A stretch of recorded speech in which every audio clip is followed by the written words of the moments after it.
Whee!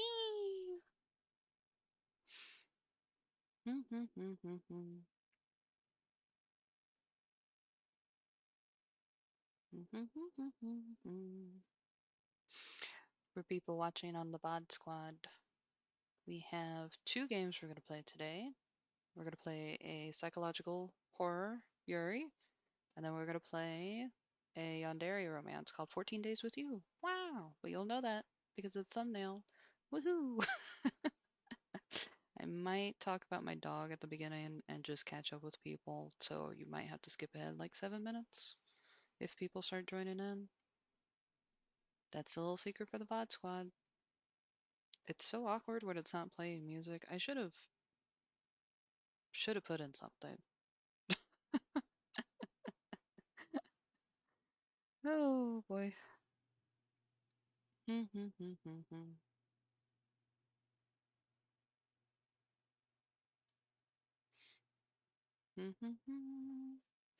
I'm learning more about Twitch. I'm finding out things.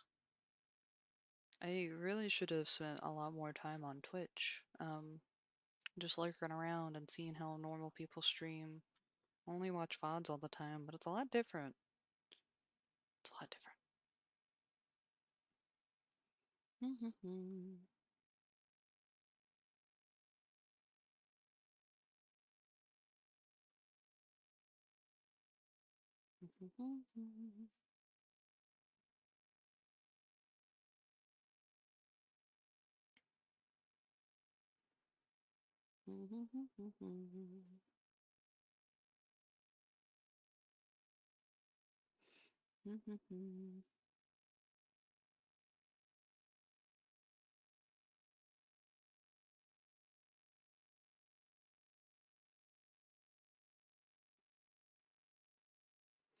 Bada bing, bada boom.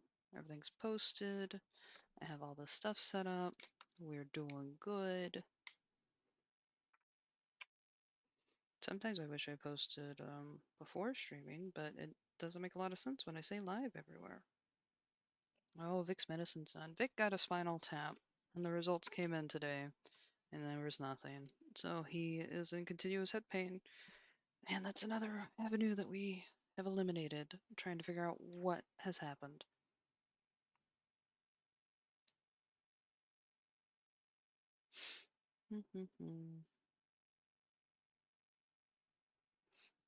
Oh.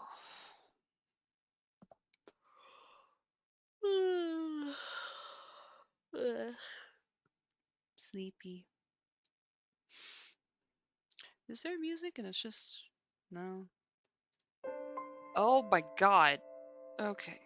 Oh, that's not that loud for you guys, but so loud for me.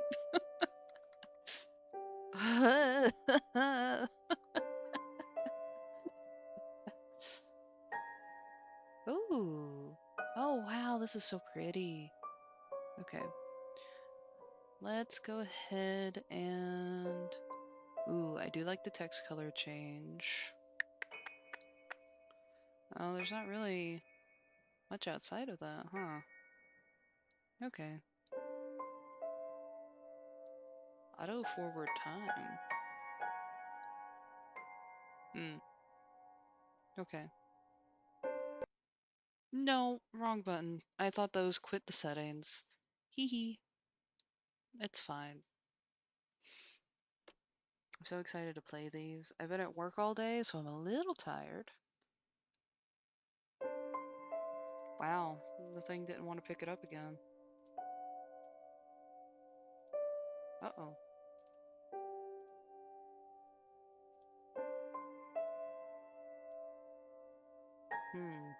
That's fun. Wait a minute. Really? No, I just talked about how excited I was for this. There we go. That was so weird. That's fine. We're giving a couple of minutes for people to stream in. Because people in the Discord server seemed excited about this one, but they might just be busy at the moment. And that's fine. Probably gonna get another minute or two. But then that is that. I'm personally excited about this game because Steam has it listed as a psychological horror, and I don't get to run into a lot of psychological horror yuri things. I feel like I just don't follow the right people to run into it constantly, which sucks. I need more horror. I need more lesbian and girl on girl horror.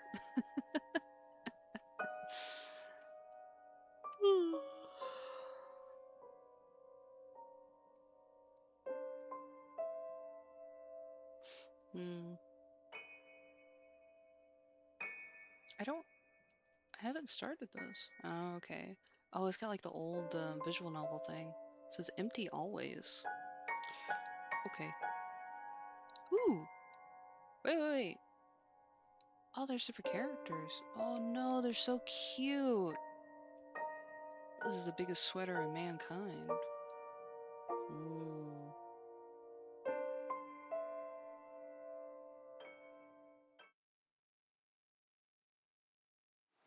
Ooh. Oh, this is like old visual novel. When did this release? This makes me think of oh, this is only in 2021. That's not that long ago. But I guess the engine they're using is a little bit older. It looks nice though. Alright, we're putting on the narrative glasses. I did make a little special Valentine's Day glasses. Or a lens. Okay.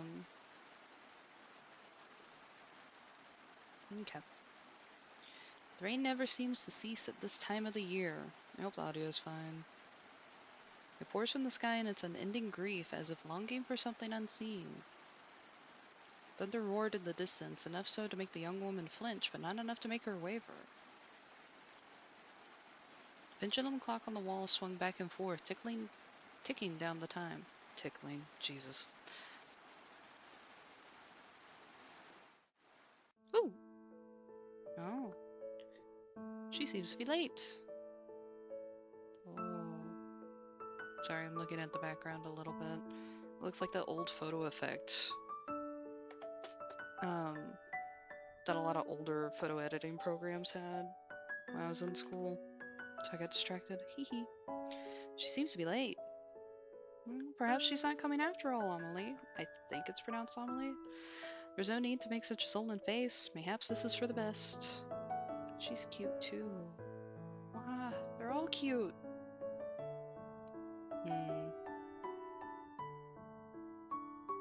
She wrote that she would be here, so I shall wait. The young lady named Amelie sat upright on the lounge that rested nearby the entryway. Her back was straight and her head was level. Do you truly believe it's safe to have visitors during the outbreak? Outbreak? Lilika? Lilika? Lilika? Okay. Lilika, I believe we have isolated long enough, and Sofia has written that she is safe. I trust her word. She would not endanger us. And if your pen pal turns out to be a robber in disguise, what then? Amelie smiled. She has a way with words that only a woman could have. A lady robber then? Nonsense. By the way, have you seen my letters? I can't say that I have. A knock sounded at the door, instantly halting their conversation. Amelie rose from her place and took a steady step forward before Lilika raised a hand to her. Allow me. The door groaned as it slowly swung open and revealed the young woman who knocked at the door. She was drenched from head to toe. Amelie stood stock still, unsure of what to say, but that only lasted a moment before the woman at her door bounded forward and wrapped her arms around her. Wow, she looks completely different from the other two. Amelie! Sofia! She blinked before finally allowing her arms to wrap around Sofia's back. Hey, you're completely drenched! Did you forget your umbrella, perchance? Or perhaps her umbrella got carried away by the wind. Lilika pushed the door shut, sealing the building. I didn't even think to bring an umbrella. The forecast said sunny all day. My fault for believing it, I guess. I can't believe you're truly here. Me either. About time, right? You're just as pretty as I knew you would be. And you too. But what are you wearing? Haha. See, in your house, I feel like I should have dressed up a little more. No, perhaps it is I that overdressed. They are so different. Okay. Lilika stood to the side, her arms crossed slightly over her chest. Her long hair reached down nearly to the wooden floor. Pardon my manners. My dear friend Lilika is here too. I believe I wrote about her in the past. I remember. I kept all your letters safe. Don't worry. As you should. Haha, sorry. But is there any chance you have a towel? Of course. My apologies. I would have usually had someone here to attend to us, but everyone's been sent home. Only the three of us remain. Let me fetch you a towel.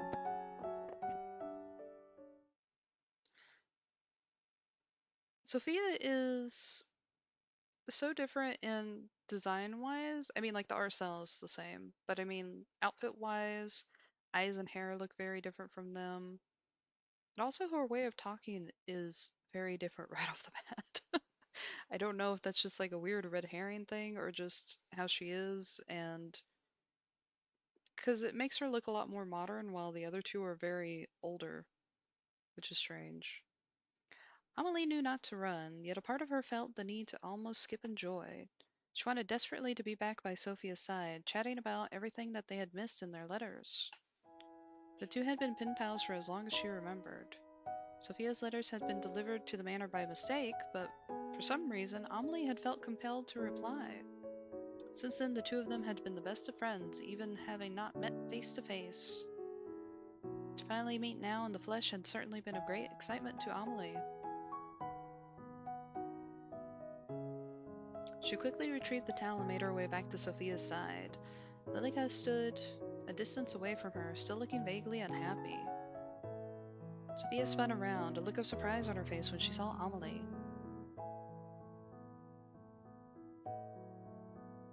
Sophia?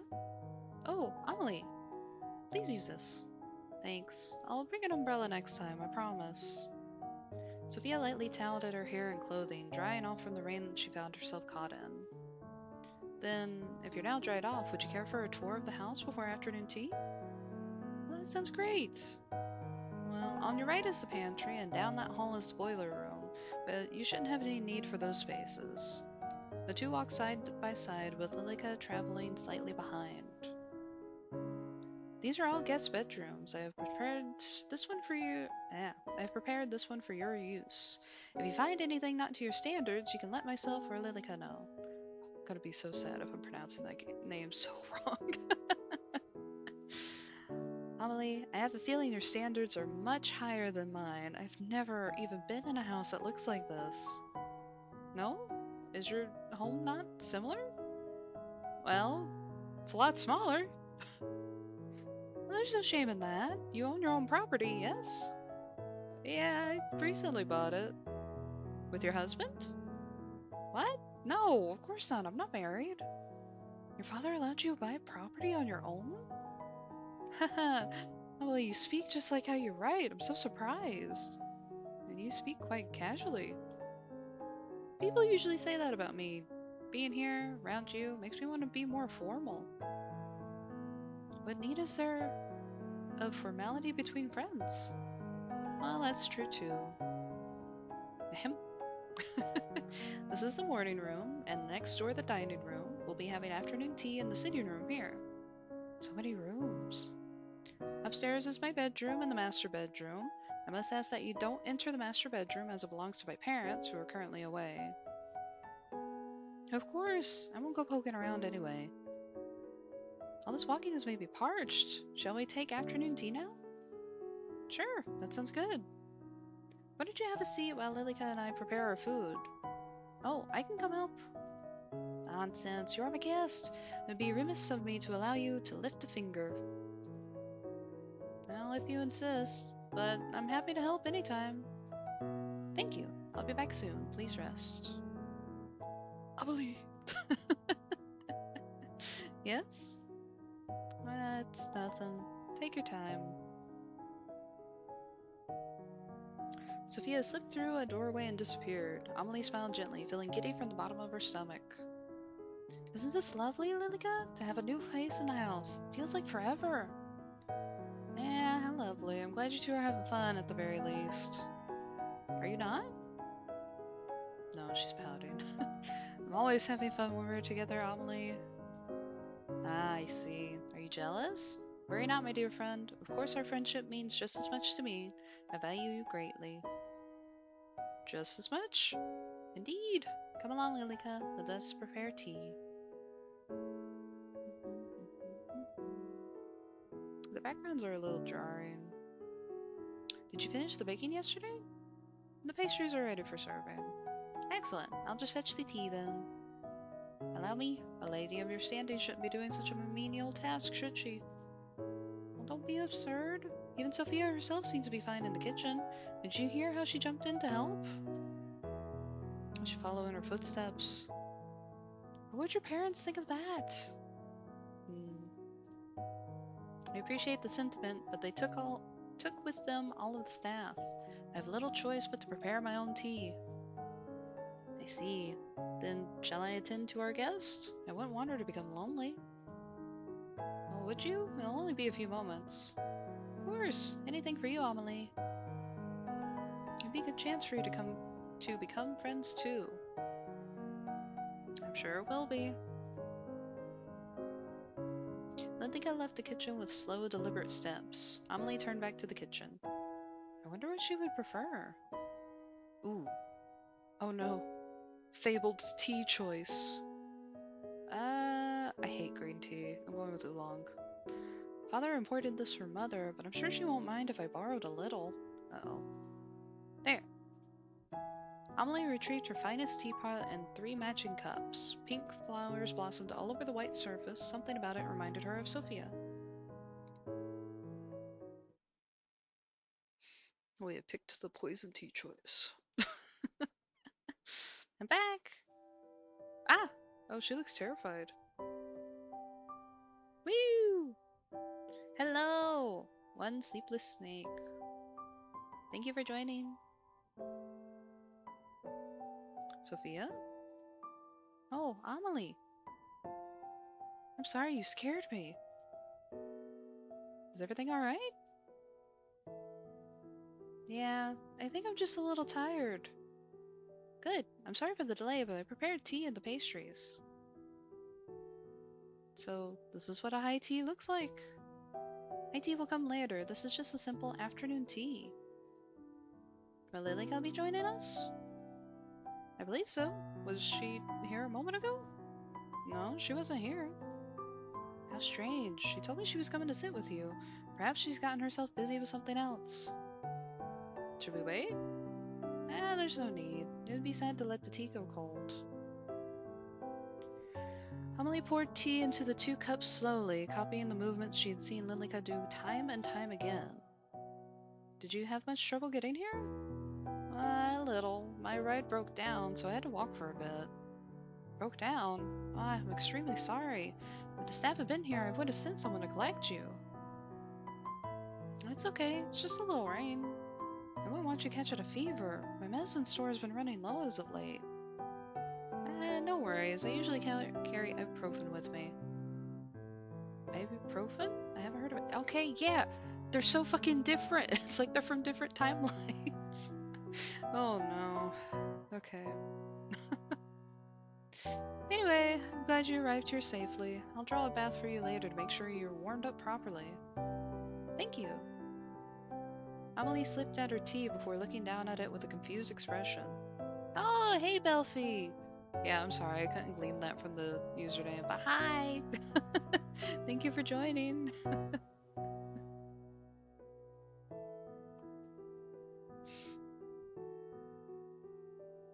little stale. I'll ask my father to procure a new batch when he arrives home. Where are your parents, by the way? There's not a lot of backstory to this so far. We're still at the very, very beginning. But these two met because their letters got intercepted, I guess. Like, the one in the giant hoodie her letters accidentally got delivered to the other one, but then the other one started replying and they became pen pals and they devised to meet. And the one in the hoodie is Sofia. She looks incredibly different from the other two. I am now convinced that she's from a different timeline, that some time shenanigans have happened here. Um, and I am worried about Amelie's friend being weirdly jealous about Sofia. So that's fun. Well, we were separated due to the plague. They took the staff to wait until a cure is found and left me here with Lilika as not to catch the disease. Oh, right, I understand. I spent a lot of time separated from my family due to the pandemic too. It warms my heart to find another thing in common with you, Sofia. I was surprised to hear it's safe enough for you to visit. Perhaps that means my parents will be back soon too. Right? Giant Snuggie. It looks comfy as hell. I think so. The world seems to be opening back up again. So, what do you do locked up in this big old house all the time? Well, I usually spend my time sewing or playing music. I used to write, but... But? Well, my parents wondered if it was feminine enough. I don't really think that matters. If you enjoy it, then I say you should do it. Sofia. Then what about you? Well, I'm studying art at university right now, so I guess that's what I spend most of my time on. You attend university? Yeah, although I'm thinking about dropping out. Sophia, you really are filled with surprises. You own your own land and you attend school. How jealous I am. Well, why don't you do the same? Oh, no, I'm not allowed. Of course you are. Anyone can attend within reason. But, well, wouldn't it get in the way of my marriage? You're engaged? Amelie shook her head. No, not yet, but I'm already 19. I'm sure my father has prepared my dowry. An arranged marriage? Yeah, naturally. Made her say yeah when she would never say that. I don't think I'll ever get married. Really? Doesn't your family object? I don't think they really mind as long as I'm happy. You don't have to either, you know. You've given me much to think about, much indeed. Now I understand where Lilika has disappeared to, or now I wonder where Lilika has disappeared to. Well, it's no matter. The evening's already coming, soon it will be dark. Shall I draw you a bath? Well, that sounds wonderful to be honest. I'm not hungry, so can we skip dinner tonight? Of course, if that's what you wish. Let me show you the bathroom. You may not believe it, but my father had taps installed. Isn't that wonderful? I sure would hope so. Like, taps for a bath? That's right, we used to have our maids fill the bath, but now there's no need. Haha, Amelie, you're so strange. I have taps at my house too. Truly? You must live quite the lavish lifestyle yourself. I don't know about that. Alright, this is the bathroom. Allow me to draw a bath for you. One moment. With haste, Amelie entered the room and began to fill the copper bath. It sat in the middle of a spacious bathroom. This is how MC must feel when she goes to the mansion. It was something that Amelie was particularly proud of. She smiled as it filled before rejoining her companion. Feel free to go inside and make yourself comfortable. I will return with a towel in a moment. Thanks, Amelie. She disappeared inside the room, leaving Amelie alone in the hall. I should light the sconces too. Where did I put those matches? Right here. Ah, okay. Jump scare moment. That did not jump scare me. You gave me a fright. Where have you been? Preparing the guest room for your dear friend, of course. Oh, how kind. Sophia is just preparing for a bath at the present. I'm going to retrieve a towel for her from the linen closet. Yeah, she, I feel like she's gonna crash out. Amelie, I think it's best you send her home post-haste. What? Why would I do that? For all you know, she brings with her the plague. Sophia says it's now safe to travel. She believes father and mother will be returning soon. I believe it's perfectly safe. And what if she lies? Well, she wouldn't do that. Sophia is kind and good-natured. She would not bring any danger to us. Reasonable crash out. Did you know that Sophia attends a local university? And she lives by herself with no husband. She says if I wanted, I could also study. The lady of the house should not study, Amelie. You must stay inside the house to wait your parents. But I'm sure Mother would want the best for me. Perhaps while I wait for her, I can go inspect Sophia's school. Amelie, you must stay inside and await your parents' return. But don't you trust me? Have I ever tried to lead you astray? No. I was just thinking that perhaps it truly is beginning to be safe. Look, I have brought today's newspaper. Do you see the title? The plague runs rampant. Put any notion of leaving or studying away for now, yes? As soon as it's truly safe to do so, then we shall, and you will be reunited with your family. For now, it's just you and me. Thanks, Lilika. I'm glad you're here. As am I. Ah, the towel. Let me go retrieve it. Go ahead. The linen cupboard was filled with various towels and bedding, all clean and properly folded thanks to Lilika. Which would suit her? Oh, another choice? Does it? I like blue. This blue is almost the same color as her hair. With her chosen towel in hand, Amelie returned to the bathroom door where Lilika awaited her. Oh, you said pink. Oh, no, there's a lag with the chat. Sorry, Belfie. No, I'm sorry, Belfie. It lagged. There's like, I think maybe a 5-second delay between the chat and the stream.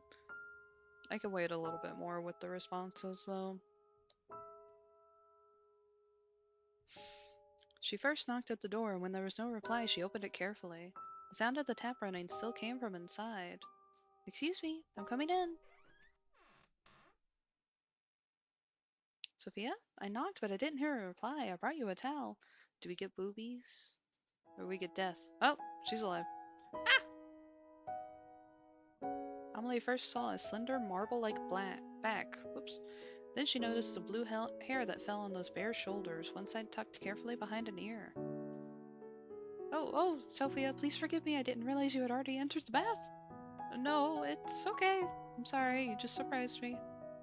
I'll leave the towel over here. Thanks. You guys aren't gonna get grade A voice acting from me. I'm sorry, buddy. Did you tell her that she must depart? No, Does something matter? Are you feeling unwell? Your face is bright red. Sophia will stay until she decides to leave. As you wish. I'm sorry, Lilika, but the image of that small and beautiful back filled up Amelie's mind. Oh, she is so gay. Hi, Verse. I believe it's only fair after she traveled so far, and she is my friend. I will finish preparing the guest room. Let me come and help, Sophia. When you're done in here, you can come to your room. From the other side of the door, Sophia's face came in return. Okay, thanks, Amelie.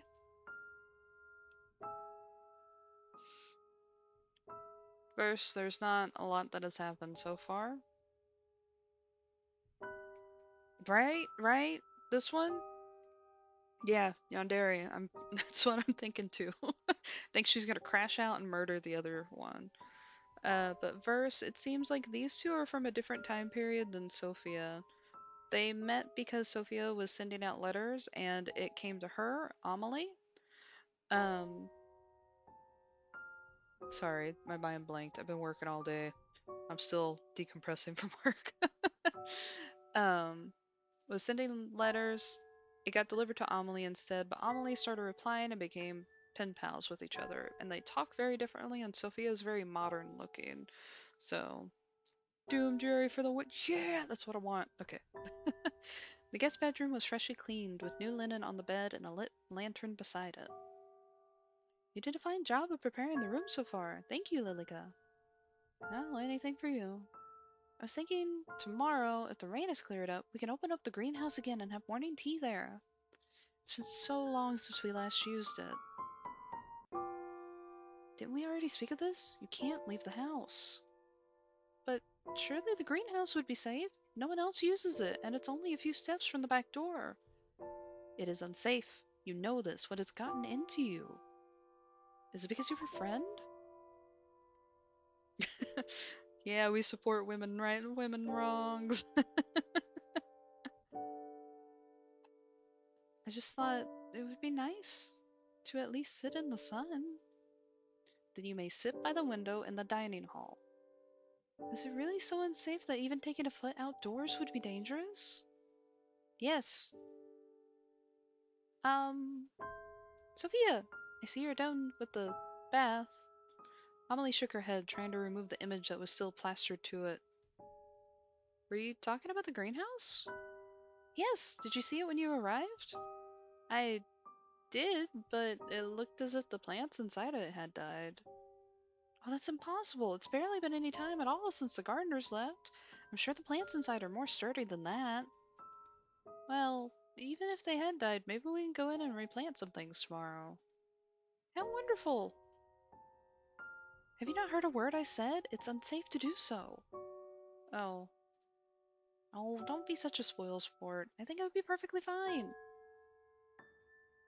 Well, it's getting late now, so I'll leave you to retire. If you need anything, my room is just upstairs on the left. Good night, Sophia.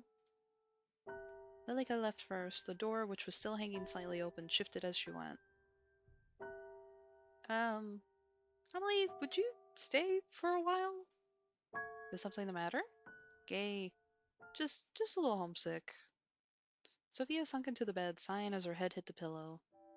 Of course, why don't we chat for a while? Well, then come join me. Gay. Sophia gently patted the spot beside her in the bed. In the bed? Oh. Okay.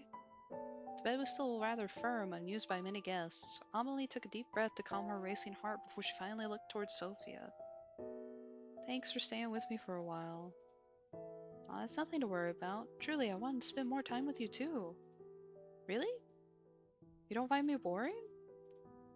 You're the most interesting person I have ever met.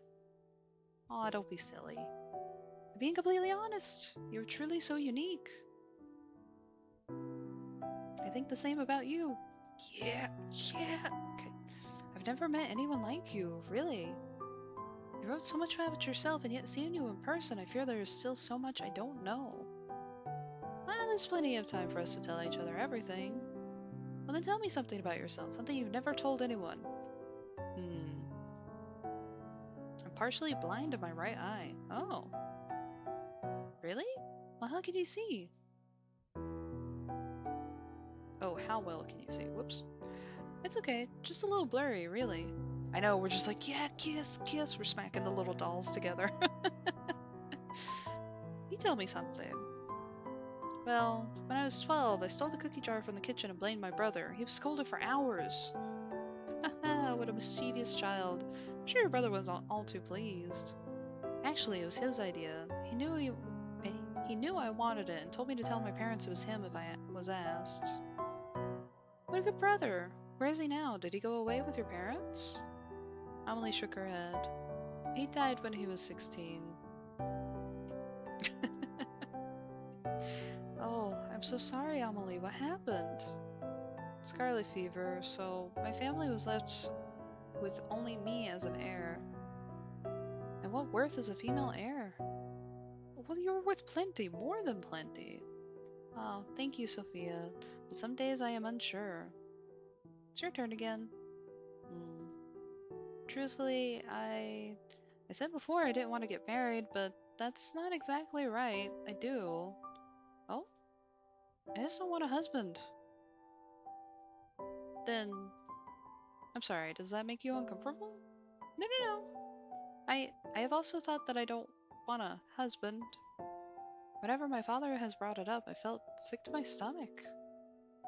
Well, how about coming away with me for a while? Away? Outside of the house? What about the sickness? Well, it's okay now. You'll be okay. You can come stay at my house. I can show you around my school. You don't have to go through an arranged marriage if you don't want to. You would do that for me? You're my dearest friend, and I actually...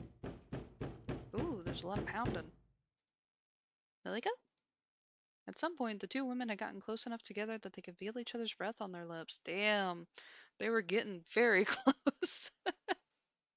The two parted with reddened cheeks, Amelie quickly brushing her skirt off and standing up. Should be going to bed. Please rest well. We can talk more about it in the morning, right? Right. Good night, Amelie. I'll see you tomorrow.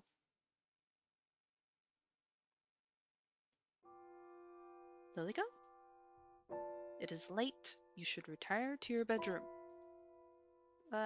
Yeah, I shall. It's nice having someone else around, isn't it? I feel as though the manor is coming back to life. I hope we see Mother and Father soon. I'm sure we will. Shall I see you to bed? Yes, please. The hallway was darkened, with only a few sconces and candles lit along the way. Usually that would fill Amelie with a sense of comfort, but right now the flickering flames seemed to make her feel distressed. Whether or not that was because of the way her mind was racing or the way her heart was beating, she didn't know. Ooh, there's a lion.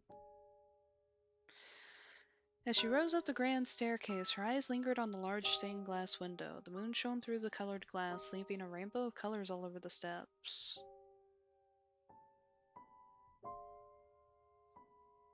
Sorry, I was looking at it a little bit. These people look angry looking up at these. It caught her attention for only a moment before she retreated to her bedroom. Lilika, may I ask you a question? Certainly. Have you ever heard of a woman loving another woman, as a woman would love a man? Where did you hear about such a thing? Nowhere in particular. It was just a thought that came to my mind. I think you are overtired because of all the excitement, Amelie. I think it's best you get some rest. Yeah, alright. Good night, Lilika. Good night, Amelie. Yeah! Yeah! Okay. Oh, there's no music. Good morning, Lilika. I was just on my way to see if Sofia is awakened yet. Amelie. Sofia disappeared during the night. I believe she went to the same place your parents went. Oh god, what a bad cover-up. Okay. Oh my god, they're gonna be like all dead in the basement. Oh no. What? They cannot be right. Don't run, Amelie. Amelie dashed down the hall and knocked quickly on the door to the guest bedroom, which fell open with no resistance. Inside, the bedding was disheveled and her luggage strewn about. Oh, this isn't true. She wouldn't have just left without saying goodbye. Dearie me, I'm sorry. I told you it was a bad idea for anyone to visit, didn't I? It doesn't sound good at all. Oh, Lilika, this isn't fair. I thought she said we would. There, come here. Lilika wrapped her thin arms around the young woman, gently patting her on the back. See, you shouldn't depend on anyone else. I'm here. I won't ever leave you. Amelie clutched at her back, tears already falling from her eyes. We'll be together forever. Oh, we got an achievement. You and I will be together forever, right? Okay. Alright. Oh. Side E. Okay. So, do I hit begin again or continue? Which, I like that the continue thing says empty always. That worries me a little bit. So we did that. Oh, now we can play as Sophia's. And that has two endings. Now I'm curious about why we had choices in this one. But, okay. The rain never seems to cease at this time of year. It pours from the sky in its unending grief as if longing for something unseen. Wow, she is very dramatic off the bat. Not that it's written badly. I like how it's written. She is just dramatic immediately. The illusion of choice. Oh, you're right. I wonder if I need to remember what I picked for other things, though.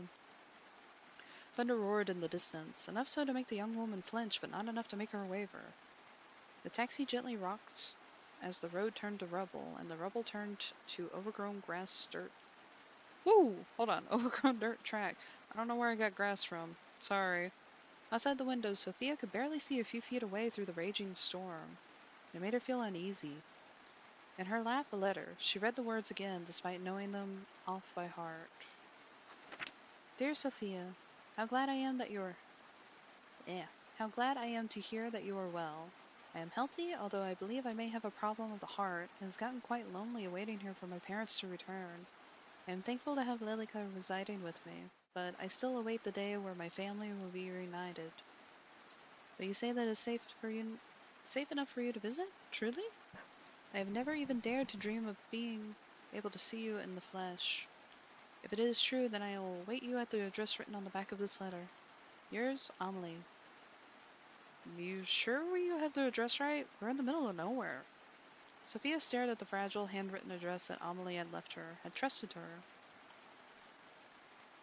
Yeah, this is the right way, I'm sure of it. Her heart wouldn't settle. Meeting what could be a stranger in the middle of nowhere on a day like this? Who wouldn't be nervous? Yet there was something else. Eagerness, a thrill, something mere nerves something beyond mere nerves that turned into excitement.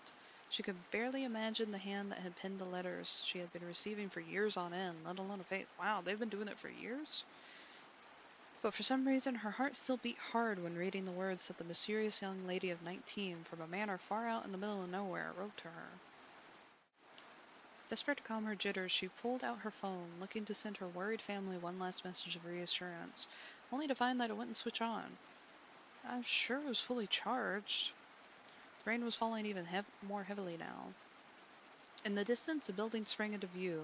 It was surrounded by a tall metal fence with an ornate gate firmly shut at the front. Just then, the taxi sputtered and rolled to a stop, smoke rising from the hood. What the? I had this serviced a week ago. Yeah, weird timing shenanigans happening. Something wrong? Sorry, miss. Looks like we're out of action. It's okay. I think we're nearly there anyway. Pulling the cash from her wallet, she handed over her fare and stepped out of the car. The rain bucketed down from above, soaking her to the very core. She shivered as she dashed towards the iron gate. Surprisingly, it pushed open with little effort, and not even a creak. Sofia stood in front of the large wooden door, finally free from the seemingly never-ending downpour. From afar. Ah! Nice, thank you! From afar, that door had seemed inviting enough, but now it looked awfully large and imposing. I don't really understand the gifted thing, but thank you. That's why I might have sounded weird about it, but I appreciate it. And yet she raised her fist and knocked anyway. Silence followed. Is this not the right place after all? The door swung open, this time with a low, menacing groan. On the other side of that doorway was a fair girl with long brown hair and golden eyes. Sofia, forgetting the fact that she was soaking wet, rushed forward and embraced the girl. Yeah, what a mood. It is the thought that counts, and I really do appreciate it. It's very kind of you to do. Amelie! Sofia! Amelie's gentle arms wrapped around Sofia's back in return, and finally all of Sofia's worries melted away. Oh, why, you're completely drenched! Did you forget your umbrella, perchance? Or perhaps an umbrella got carried away by the wind? Behind Sofia, the door swung shut without any assistance. I didn't even think to bring an umbrella. The forecast said sunny all day. My fault for believing it, I guess. Can't believe you're truly here. Me either. About time, right? You're just as pretty as I knew you'd be. And you too, but what are you wearing? Haha, seeing your house, I feel like I should have dressed up a little more. No, perhaps it is I that overdressed. Sofia smiled. Somehow her dress sense seemed to fit her writing style perfectly. Old-fashioned and yet very neat and respectful. Oh, you did a fun little dragon thing. Sofia felt a slight heat rising to her cheeks. She really was so refined and elegant. Pardon my manners. My dear friend Lilika is here too. I believe I wrote about her in the past. I remember. I kept all your letters safe. Don't worry. As you should. Haha. Sorry, but is there any chance you have a towel? Of course! My apologies. I would usually have someone here to attend us, but everyone's been sent home. Only the three of us remain. Let me fetch you a towel. Why is Lilika not in the frame? Oh no. Is Lilika like some kind of yandere ghost, or is Amelie like a little insane, or are they just not showing her out of some other reason? Amelie withdrew from the hug. She was a little taller than Sofia, despite both being the same age. Sofia peered up from below before she disappeared down a hallway and into another room. Well, this really is a manor. When she told me about her house, I almost didn't believe it. A layer of dust rested against the tabletop, along with a few other items. On the settee, a newspaper sat open. Ooh. Oh, shit. I feel like the tabletop would have some neat things on it, but probably nothing interesting. And I feel like the newspaper is the more reasonable thing to click. We do have two endings to this. I wonder if I can go back and pick this again, like we have to replay it again. I think I'm gonna pick the newspaper. The settee was a deep emerald green. It looked almost unused despite its apparent age. On it rested a newspaper, open in a few pages. Sofia turned her head to read the headline, but from afar she could only read the word plague. She reached across to pick up the newspaper. Behind Sofia, the window began to shake in the wind as her fingertips grazed the surface. That's so windy. She spun around just in time to see the front door fly open, and the howling wind filled the entryway. She scrambled to the door and with great effort shut it again. Phew! Amelie? When Sofia spun back around, the newspaper and the items on the table were all gone. Oh. Sofia? Oh, Amelie. Please, use this. Thanks. I'll bring an umbrella next time, I promise. Sofia took the towel in her hand. It was soft but somewhat old. She lightly dried her hair and the clothes, but she found herself still cold.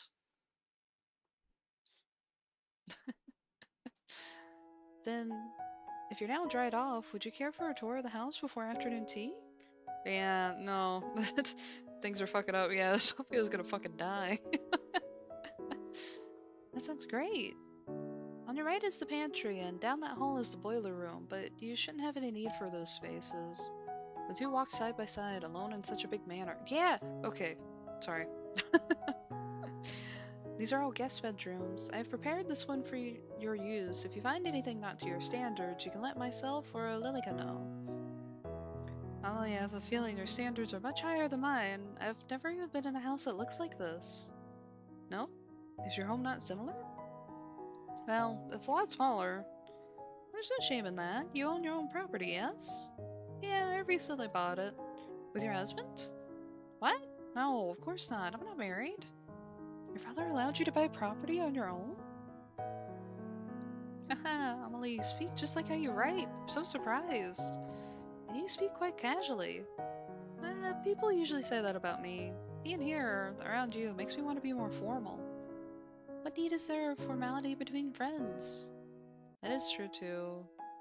Ahem. This is the morning room, and next door the dining room. We'll be having afternoon tea in the sitting room here. So many rooms.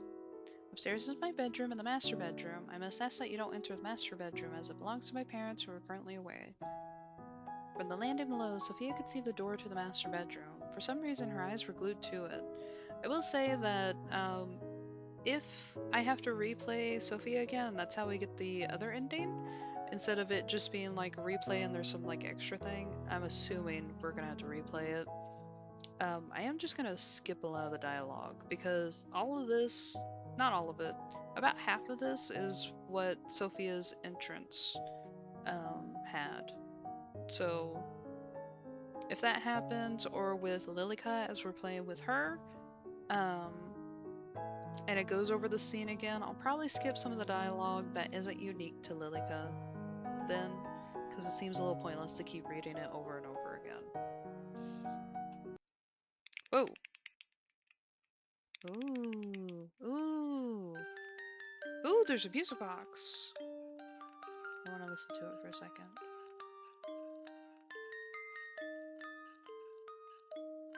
Okay. Come open the door. We're waiting for you. Oh, this is some ghosty bullshit. Of course, I won't go poking around anyway. Sofia shook her head, and time seemed to resume around her. All this walking has made me parched. Shall we take afternoon tea now? Oh, the fucking music box is dropping off. Oh, sure, that sounds good. Why don't you have a seat while Lilika and I prepare our food? Oh, I can come help. Nonsense, you're my guest. It will be remiss for me to allow you to lift a finger. Defy your fate. But I want to see what the fate is. Oh, wait, can I save real quick? I guess, technically.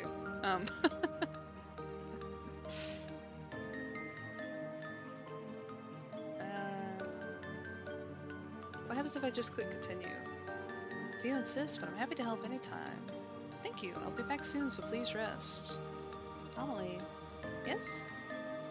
It's nothing. Take your time. Ooh, I can skip past it. Ooh, okay. I want to see what happened to her. The room was spacious and dead silent apart from Sophia's footsteps as she crossed the wooden floor.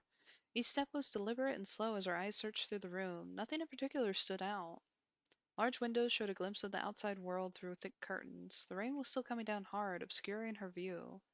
The windows shook every now and then, but the wind had seemed to die down a little. Behind her, a chair at the dining table had been pulled out, as if it were waiting for her to sit down. Amelie? Was that you? Amelie? Her hand rested against her chest, begging her heart to calm. Or Lilika? Whether a hollow laugh sounded through the room or not, she wasn't sure. She quietly sat down in the seat that was left for her. The table was already set, but once again she noticed a thin layer of dust on the surface. Through the silence, Sophia could hear it again. Footsteps. But this time from directly above. The master bedroom? Ooh. In front of her very eyes, Sophia watched the scene unfold. Oh, she's tripping. A woman not older than 40 removed her shoes and stepped onto the table, yet nothing was disturbed. She reached up and took a hold of the noose. The rope wrapped around her neck like the finest pearl necklace. Join me. The woman's eyes locked onto Sophia's. Sorry. The most casual. Join me. The woman's eyes locked onto Sophia's. Her hand was outstretched, waiting to be taken. A rusty smell filled her nose, accented with the faint smell of perfume. Sophia shivered in response, her breath frosty on her lips. She reached for the hand, slowly. I'm back! Ah! Sophia? Oh, there's another one!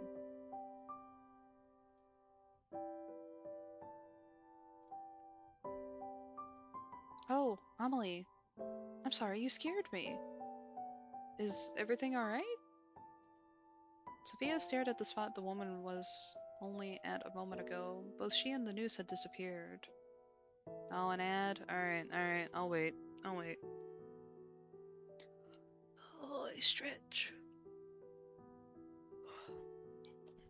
If you guys are getting hit with an ad, then it's good for me to take a little sippy sip.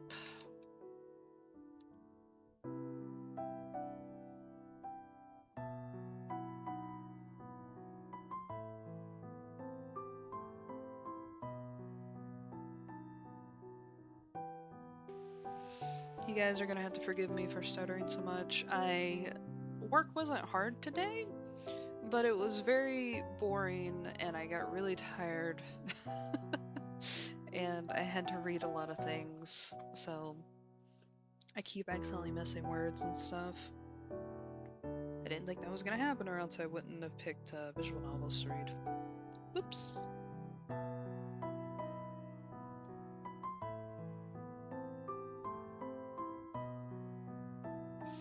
Oh, the game has got a little bit of a...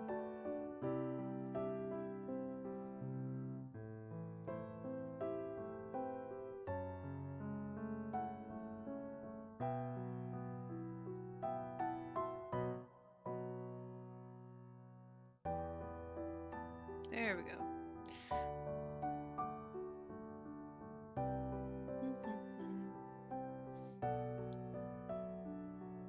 I hope you guys had good days today. It's been pretty normal over here. I did get Vic's spinal tap results and nothing happened with that, so now we're trying different medications for him again.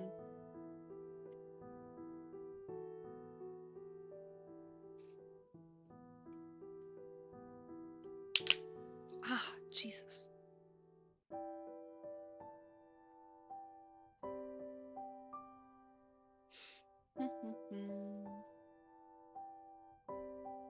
Alright, versus back. Now we're on roll again. I wonder if I can hit enter. Ooh, I can't. You guys might hear my keyboard all the time. Good. I'm sorry for the delay, but I prepared the tea and the pastries. So, this is what a high tea looks like. High tea will come later. This is just a simple afternoon tea. Will Lilika be joining us? I believe so. She was here a moment ago. No, she wasn't here. How strange. She told me she was coming to sit with you. Perhaps she's gotten herself busy with something else. Should we wait? There's no need. It would be sad to let the tea go cold. Sofia watched as the tea filled out 2 of the 3 cups. The third sat empty. For some reason, the very sight filled her with dread. She picked up the cup and brought it to her lips. It was oolong tea. The taste was bitter and musty. With her heart on edge, she placed the cup back down on the saucer, smiling towards Amelie. Did you have much trouble getting here? A little. My ride broke down, so I had to walk for a bit. Broke down? Oh, I'm extremely sorry. If the staff had been here, I would have sent someone to collect you. It's okay. It's just a little rain. I wouldn't want you catching a fever. My medicine store has been running low as of late. No worries. I usually carry ibuprofen with me. Ibuprofen? I haven't heard of it. Anyway, I'm glad you arrived here safely. I'll draw a bath for you later to make sure you are warmed up properly. Thank you. Amelie sipped at her tea before looking down at it with a confused expression. A little stale. I'll ask my father to procure a new batch when he arrives home. Where are your parents, by the way? Well, we were separated due to the plague. They took the staff to wait until a cure is found, and then left me here with Lilika as not to catch the disease. Right, I understand. I spent a lot of my time separated from my family due to the pandemic, too. It warms my heart to find another thing in common with you, Sofia. I was surprised to hear that it's safe enough for you to visit. Perhaps this means my parents will be back soon, too. I think so. The world seems to be opening back up again. So, what do you do, locked up in this big house all the time? Well, I usually spend my time sewing or playing music. I used to write, but... But? Well, my parents wondered if it was feminine enough. I don't think that really matters. If you enjoy it, then I say you should do it. 19! So we can simp over her legally, technically. Just kidding.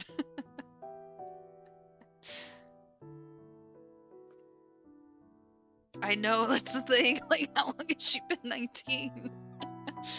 I wonder if it's a thing of she has been 19 for decades or a century or so, or if there's some weird time shenanigans happening because Sophia's phone stopped working and the car broke down as soon as they got close to the house.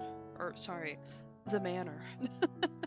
So it's like, it could be both, it could be one or the other, but if it's just the fact that she's been 19 for a very, very long time, then the car and phone stuff don't make a lot of sense in comparison to that. And what about you? Well, I'm studying art at university right now, so I guess that's what I spend most of my time on. You attend university? Yeah, although I'm thinking about dropping out. Sophia, you truly are filled with surprises. You own your own land and you attend school. How jealous I am. Why don't you do the same? Oh, no, I'm not allowed. Of course you are. Anyone can attend within reason. But, well, wouldn't it get in the way of my marriage? You're engaged? Amelie shook her head. No, not yet, but I'm already 19. I'm sure my father has prepared my dowry. An arranged marriage? Yeah, naturally. I don't think I'll ever get married. Really? Doesn't your family object? I don't think they really mind as long as I'm happy. You don't have to either, you know. You've given me much to think about. Much indeed. Now I wonder where Lilika has disappeared to. Well, it's no matter. The evening is already coming, and soon it will be dark. Shall I draw you a bath? That sounds wonderful. To be honest, I'm not hungry, so can we skip dinner tonight? Of course, if that is what you wish. Let me show you the bathroom. Before she left the room, Sophia took one last look at where that noose once hung. Okay. This is the Taps conversation. I don't want to read it out again.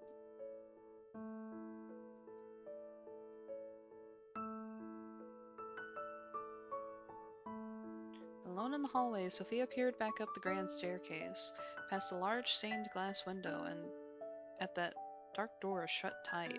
A moment later, Amelie popped back out of the bathroom. Feel free to go inside and make yourself comfortable. I will return with the towel in a moment.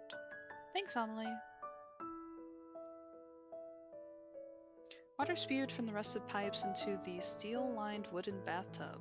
Ooh. Amelie said it was a copper bathtub. Ooh. Everything else was silent. Sophia took careful steps forward and peered into the bath. All seemed normal. With a sigh, she finally let her shoulders relax, yet in her mind all she could see was that woman with her outstretched hand reaching towards her. She clutched her hand to her chest. It still shook.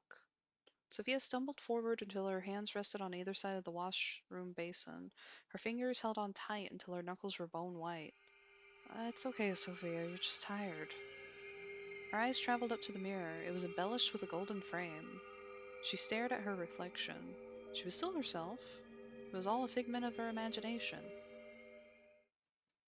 That's when she saw it. In the mirror, standing behind her, was a young woman with long blonde hair that nearly reached down to the floor, and a deep, blood-red eyes. She didn't try to speak or make any movement. She just stared at her with big, dark eyes. Who? Sophia wanted to spin around to confront the girl, but her whole body was frozen stiff. The young woman finally started to move, one step at a time, maintaining eye contact through the mirror. She kept closer, closer and closer, until Sophia swore she could feel her breath on the back of her neck. Her mouth seemed to be moving, but no words escaped her lips. Who are you? She spun around, but no one was there. The water overflowed from the tub, spilling out over the floor. Sophia rushed forward to turn off the tap and noticed it. The water that came from the tap was red, a dark, deep red. She hurriedly turned the tap for what felt like forever, and finally it stopped. Sophia stared at the dark liquid inside the tub.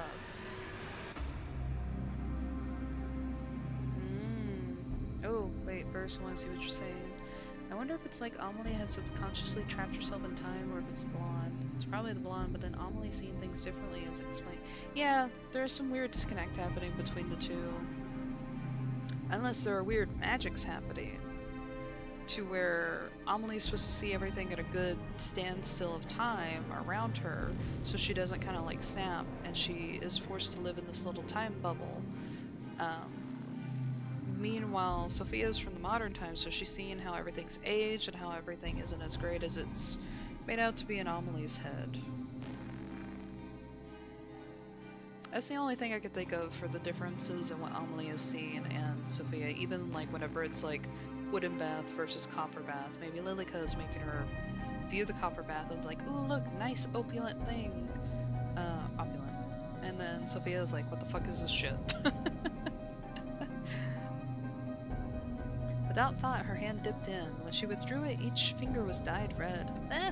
Something about it captivated Sophia. She undressed one layer at a time, peeling away the steel-damped clothing, and stepped forward into the bathtub. Oh! She sank down, until everything under her shoulders was submerged in the liquid. Hello, Eddie! It felt heavier than water, much heavier. As she stared directly ahead, those blood-red eyes reflected in her mind. Why not just end it here? You're scared, aren't you? Just sink down. Accept your fate. Accept it. She could no longer hear the sound of the door opening as her face sunk down into the liquid, her eyes shut. Sophia? I knocked, but I didn't hear a reply. I brought you a towel. Sophia's eyes sprang open. The water was clear and the tap was still running, causing it to overflow onto the floor once again. Sophia drew her knees to her chest, still facing away from Amelie's voice. Heat rose to her cheeks. Being seen like this, by her. Oh, Sophia, please forgive me. I didn't realize you had already entered the bath. No, it's okay. I'm sorry, you just surprised me. I'll leave the towel over here. Thanks. The door shut again. Sophia finally turned back to look at where Amelie once stood. No one was there anymore. Not Amelie, not a woman in a long green dress, or a young lady with blonde hair. She sighed. What's going on? She sank into the water, although this time fully conscious of what she was doing. Not feeling all that much better, she stepped out and took a hold of the towel that Amelie had left for her. Water fell from her body as she stared into the bath. Or at the cloth. Whoops, sorry. The towel was blue, similar to her hair. The towel was old and full of holes and what seemed to be burn marks. Reluctantly, she wrapped it around her body. From outside the door, Amelie's voice called out to her. Let me come help, Sophia. When you're done in there, you can come to your room. Oh, let me come help. And then Sophia. Yeah, because in Amelie, she was talking to Lilika at that time. Okay, thanks, Amelie. Who is she helping? Lilika?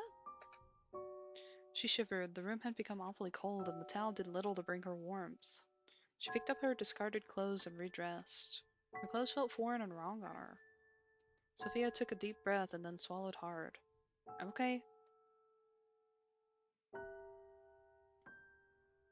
The hall was already darkened, with no light spilling in from the windows. A few sconces attached to the walls were lit with live flames, but offered little in the way of calming her. Step, step, step. The floor creaked under her weight. She stopped outside of her bedroom. Inside, she could hear talking. She put her ear to the door. Didn't we already speak of this? You cannot leave. Oh, she's talking to herself. Fuck. But surely the greenhouse would be safe. No one else uses it, and it's only a few steps from the back door. It is unsafe. You know this. What has gotten into you? Is it because of your friend? I just thought it would be nice to at least sit in the sun. You may sit by the window in the dining hall. Is it really so unsafe that even taking a foot outdoors would be dangerous? Yeah, I know. So now we have to wonder if Amelie is just fucking insane, which wouldn't explain what Sophia saw in the mirror, or if these instances of Amelie talking to herself is Lilika using Amelie to talk to her? I don't know. We're speculating a little. I'm speculating a little too early. I'm not saying y'all are. It's entirely me doing the weird and speculating. Yes. Sophia opened the door and entered the room.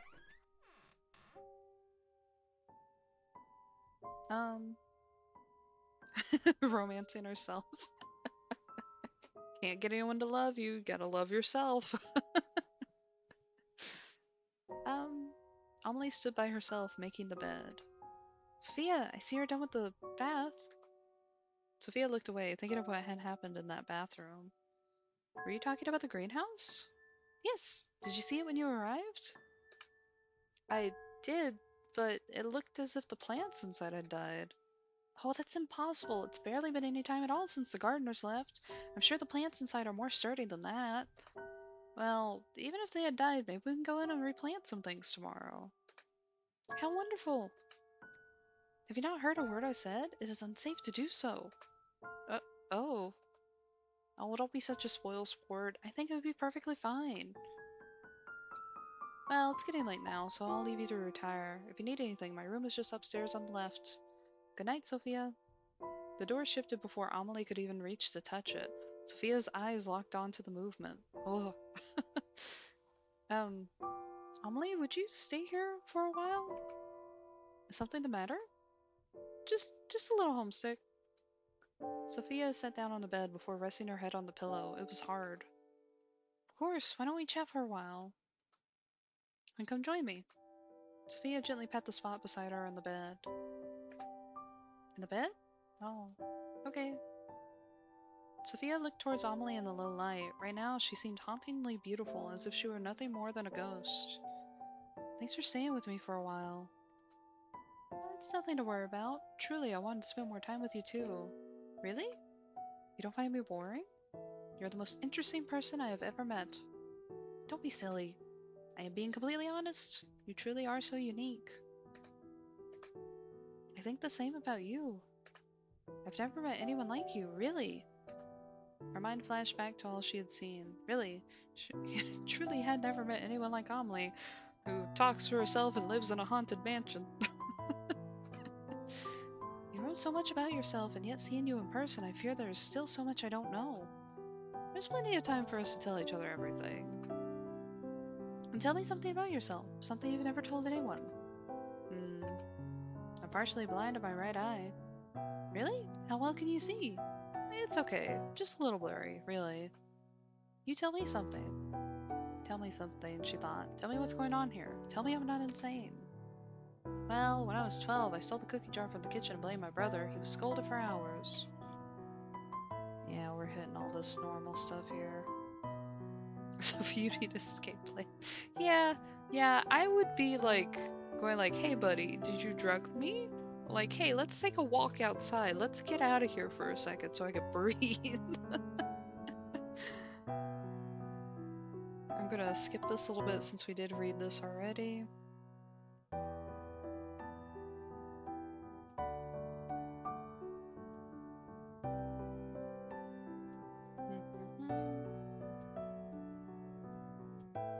And then we hit the gay moment.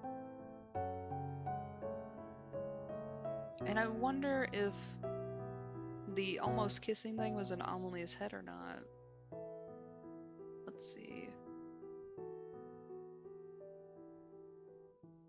Yes. Wait, over this. Okay, she's hatching it. She's hatching the plan.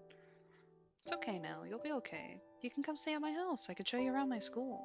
You don't have to go through an arranged marriage if you don't want to. You would do that for me?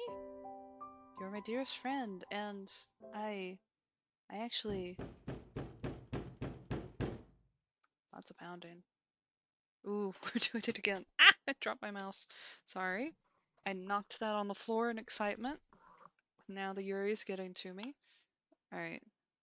Let's save here to... And let's hope that it doesn't erase our saves afterwards. At some point, the two women had gotten close enough together that they could feel each other's breath on their lips. The two parted with reddened cheeks, Amelie quickly brushing her skirt off and standing up. I should be going to bed. Please, rest well. We can talk more about it in the morning, right? Alright, we get to see what the fuck happened to Sofia. Alright, good morning, Amelie. I'll see you tomorrow. Amelie left the room. Meanwhile, Sophia's eyes studied the space. I really got her killed. For some reason, Sophia just couldn't sit still. She tried to lay down to rest, but turned this way and that, uneasy. I'll get some water. Ooh. The hallway was dark, with most of the sconces having been blown out already. Sophia stepped carefully through the space, conscious of the sounds her footsteps created. The kitchen was by the stairwell. Hand-painted portraits were lined up in rows on either side of the hall. She stared up the grand staircase. Each step was inviting, enticing her to make the ascent. Her large eyes stared once again at the imposing stained glass window, and then to the doors that awaited upstairs. Her hand rested against the kitchen door, her fingers dancing over the handle. It stayed there as her mind debated with itself. Waiting. Waiting. Come here. Come visit us. Wee wee. That is true. Her hand dropped to her side as she ascended, past the glass window and to the next floor. Two doors awaited her. A chill ran through the air as the scene played out before her. Two women dragged a man's body up the staircase, leaving a trail of blood on the otherwise pristine carpet. They pushed open one of the doors. The man's head hit the final step, but he made no move to stop them, nor cried out in pain. He was already long dead. The figures disappeared into the room. When Sophia blinked, the door was shut again. She trembled. The master bedroom. From behind that closed door, a voice called out to her, but the words were much too faint to make out. Her hand rested against the handle. Sofia couldn't stop it from shaking. With a careful motion, she pushed the door open. A musty smell came from further inside the dark room. Sofia, peering into the darkness, quickly took a hold of one of the lit candles near the room and stepped inside. The portrait sat above a large canopied bed. The curtains were pulled back, hiding whatever was inside. In the portrait, Amelie sat beside a woman with a green dress and brown hair done up in a bun. Standing behind them was a man with an opposing brow and a large beard. A family of mice ran from under the bed and out of the room. Sofia jumped to the side, narrowly avoiding them. Step, step, step. Each step brought her closer to that bed. Each step made her chest feel heavier, tighter. She stood before the bed and reached a trembling hand to the curtains that hid whatever lay inside. A wind blew from somewhere unseen, and the candle extinguished. Behind her, the door shut and the room plunged into near-complete darkness. Amelie? Is that you? I'm sorry I came in here after you asked me not to. I'll just go now, okay? Her body fell forward before she had a moment to react. She tumbled through the curtains and landed on something hard that rested on the bed. What? The curtains flew open, and the moon shone in from outside. Ah. I'm not doing a scream. Sorry, guys. The body she was expecting to find was absent. In its place, two skeletons, long ago decayed. They laid side by side, one smaller and the other larger. But now, one was either side of her. Her scream pierced through the air, but no one came running. She tried desperately to squirm, to run, but it felt as if something was sitting on her, holding her down. As she struggled, she saw it. Two dark red eyes hanging above her, watching. You won't take her away from me. Oh, the achievement is she's mine, mine, mine, mine, not yours. Ooh. Ah, that's it? Okay. Darn, I was hoping there was gonna be like more bloodshed with that.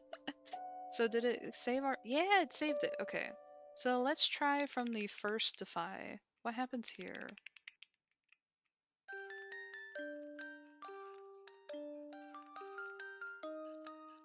So this is still the same. Amelie? Yes? It's nothing. Take your time. Oh, here we go. Actually, is it okay if I ask you something? Of course it is. Is there someone else in the house with us? Well, there's no one apart from myself, you, and Lilika. And Lilika is... She's just got into the kitchen. Didn't you see her enter? Right. My vision must be playing up. Is something the matter?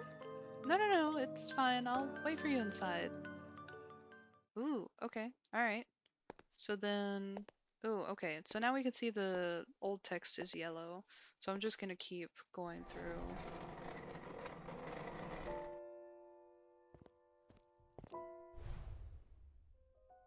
Alright, there's the new scene.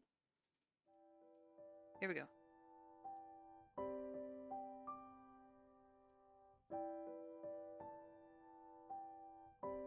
Okay. Amelie, something is the matter, isn't it? Mr. Skeletal says perish, yeah, just fucking... Did something happen within this room? Happen? What exactly do you mean? Did a woman with brown hair tied into a bun and a dark green dress ever live here? Well, it sounds to me like you're describing my mother. Your mother? Yeah, she's just as you described, but you couldn't have seen her here. She's still away. Right. Let me pour us tea before it gets too cold. Okay, and now we're back to the old text.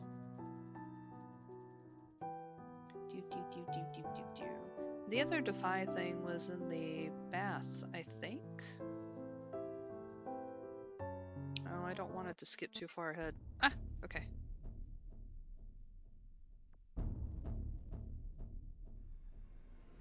Wow, that skip was so fast.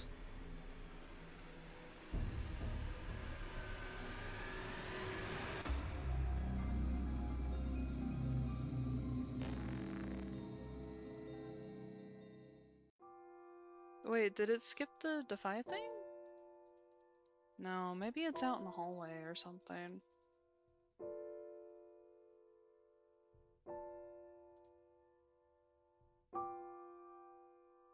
Okay, it doesn't seem like it's supposed to skip the scene text or unseen text, so ah, here we go.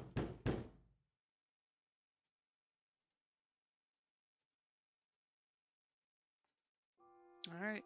Oh, Amelie, wait a moment. Yes? What does Lilika look like? What a funny question. You've seen her plenty of times already. Hmm. With my eye, I sometimes struggle a little. Right, my apologies. She has long blonde hair done up like this. Amelie pretended to put her hair up into two low ponytails. Lordy.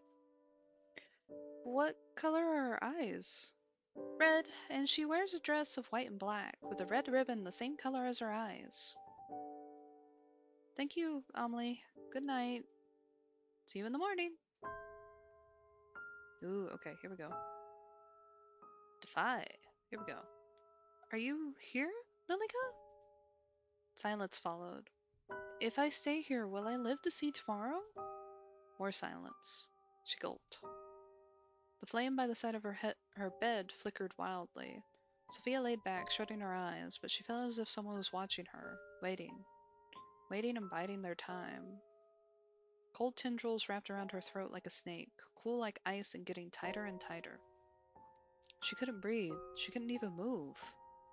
She opened her eyes. But no one was there. Sofia wasted no more time. She jumped to her feet and quickly shoved them back into her shoes and headed for the door.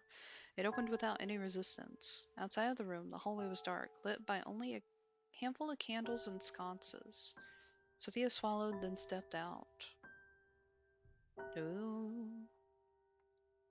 The house was silent. Sofia took careful steps, but the floorboards still squeaked loudly beneath her. During the day, she hadn't even noticed it, but now, wrapped in the darkness, it seemed as if all those small sounds would wake whatever was sleeping inside this house. Amelie? Lilika? She whispered, but heard no response. Upon being met with only more silence, her footsteps sped up. Far in the distance, she heard something shift, a slight sound, one that wouldn't normally be noticed. But for Sofia, it was enough to make her heart race. She sped out to the end of the hall and stood at the bottom of the grand staircase. Above, her eyes honed in on two doors in particular, the master bedroom and the door to Amelie's room. Amelie. The choice was obvious. Sofia raced up the stairs and stood in front of the door to her pen pal's room. But as she went to knock, the door fell open. Amelie? Are you in here? She received no reply. Sofia's head spun around. From somewhere deep in the dark, a gentle tune was being played skillfully. Her arms dropped to her side. The sound consumed her. Sofia drifted back out of Amelie's bedroom, chasing that dreamy song. Step, step, step. Through the darkness, all that mattered was that sound. She came to the end of the hallway. A single door stood in her way. A bookcase was pushed to the side. Without a second thought, she pulled it open. In the center of the room, surrounded by candles, Amelie sat. Her skirt fanned out around her. Spread out over the floor were piles of letters. Upon closer inspection, each one was filled with words that had been crossed out and signed with yours, Marianne? Amelie? Amelie, are you awake? Her eyes were shut tight, yet her hands moved enough to play the sorrowful tune. Please, listen to me, Amelie. Lilika is... she isn't... I'm not what? You're not going to leave her, are you? Sofia heard the door shut behind her. She backed up quickly and tried the handle, but it was stuck. Amelie's eyes finally opened. In place of her usual golden eyes was a glare of deep red. Amelie, snap out of it, please. Please snap out of it. Ooh. You want to take her away? Amelie, please. One by one, the candles blew out, and the two were plunged into darkness. Amelie's body slumped forward and crashed to the ground. It's nice to meet you, Sofia. I'm sure we're going to have a fun time living together, since you'll be staying with us after all, right? Stay with us achievement. Yay! I feel like we didn't really defy our fate there. I think we just got the prolonged version. Alright. Okay, there's no need to hit the continue thing. But now, wow, hers shakes a lot.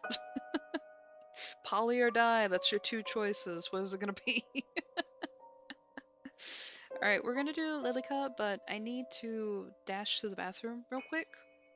Vic's fine and taken care of for like the next few hours. I want him to take a break soon for him. But give me just a second. It'll probably take like 3-4 minutes at the max. And we're not running on scum time here. It should only take that long and that's it. And I will be right back. I'm gonna splash the BRB screen.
Alrighty, we are back.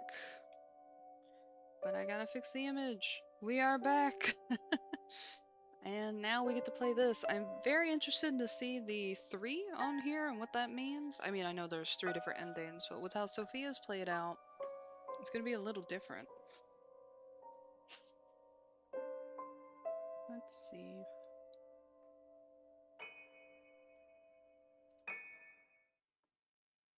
How do we think this is gonna go, buddies?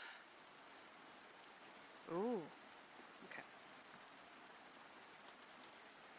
The rain never seems to cease at this time of the year. It pours from the sky in its unending grief as a longing for something unseen. I think they've all opened up with that line. Like this line, not the other one.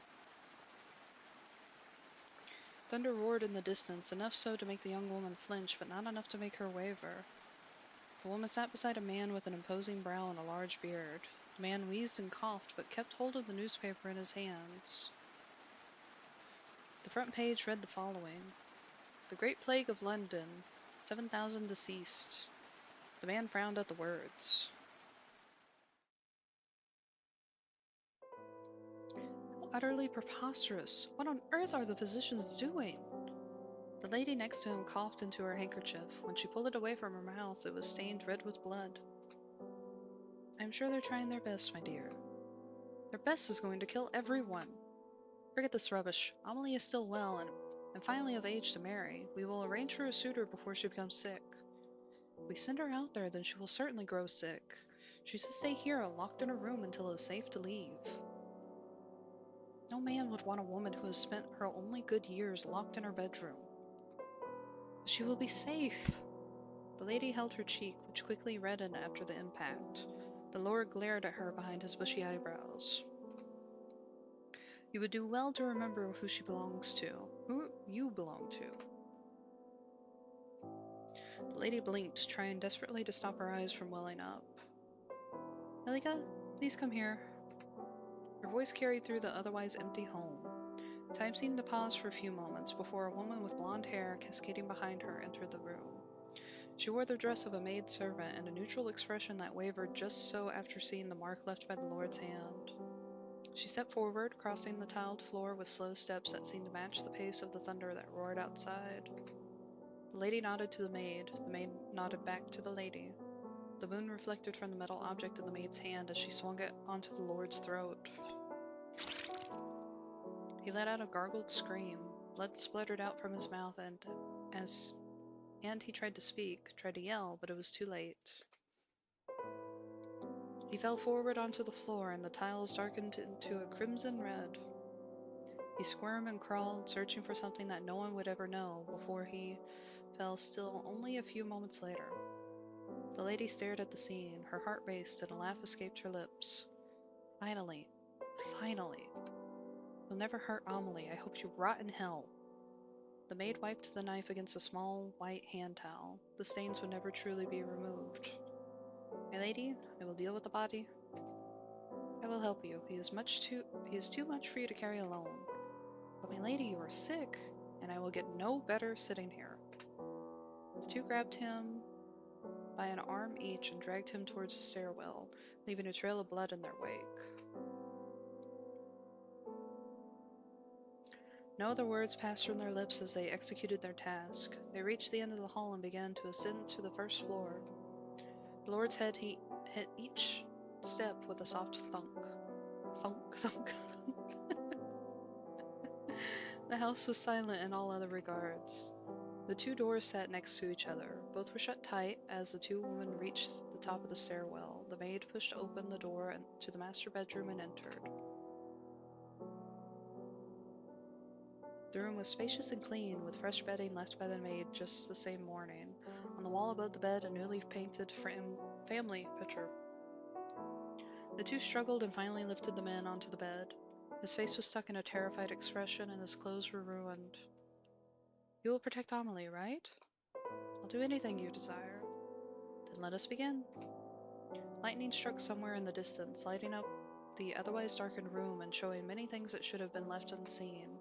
The maid removed her shoes and crawled onto the sheets beside the corpse, while the lady dipped her fingers into the Lord's wound and drew a line of blood around the bed. This got advanced really fast. She spoke softly to no one in particular, chanting words that should never be chanted. When she was done, she stepped over the threshold and approached the maid. Never let anyone hurt her.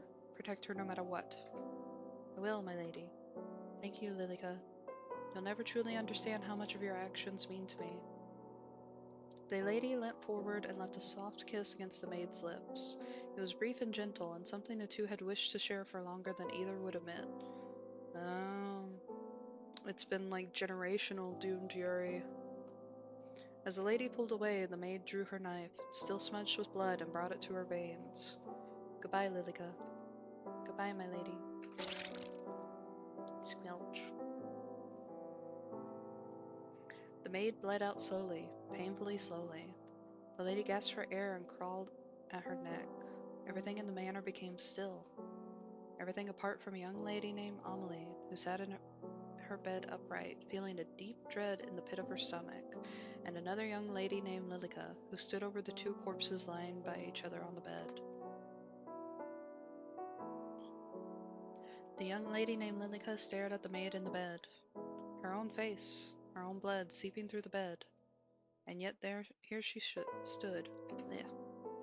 She looked at herself in the mirror and saw a different person entirely. She was no longer the maid. She was Lilika. Her voice was softer, her hair longer. It worked! When she turned back towards the bed, Lilika froze.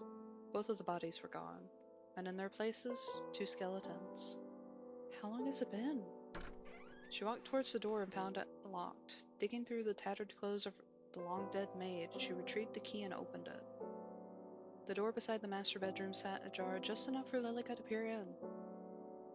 Amelie sat at the end of her bed, staring at herself in a small handheld mirror while brushing her hair.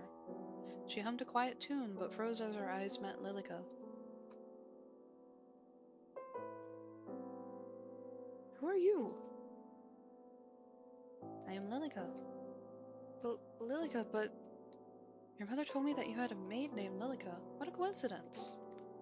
What are you doing here? How long has your mother been gone? My mother? I saw her.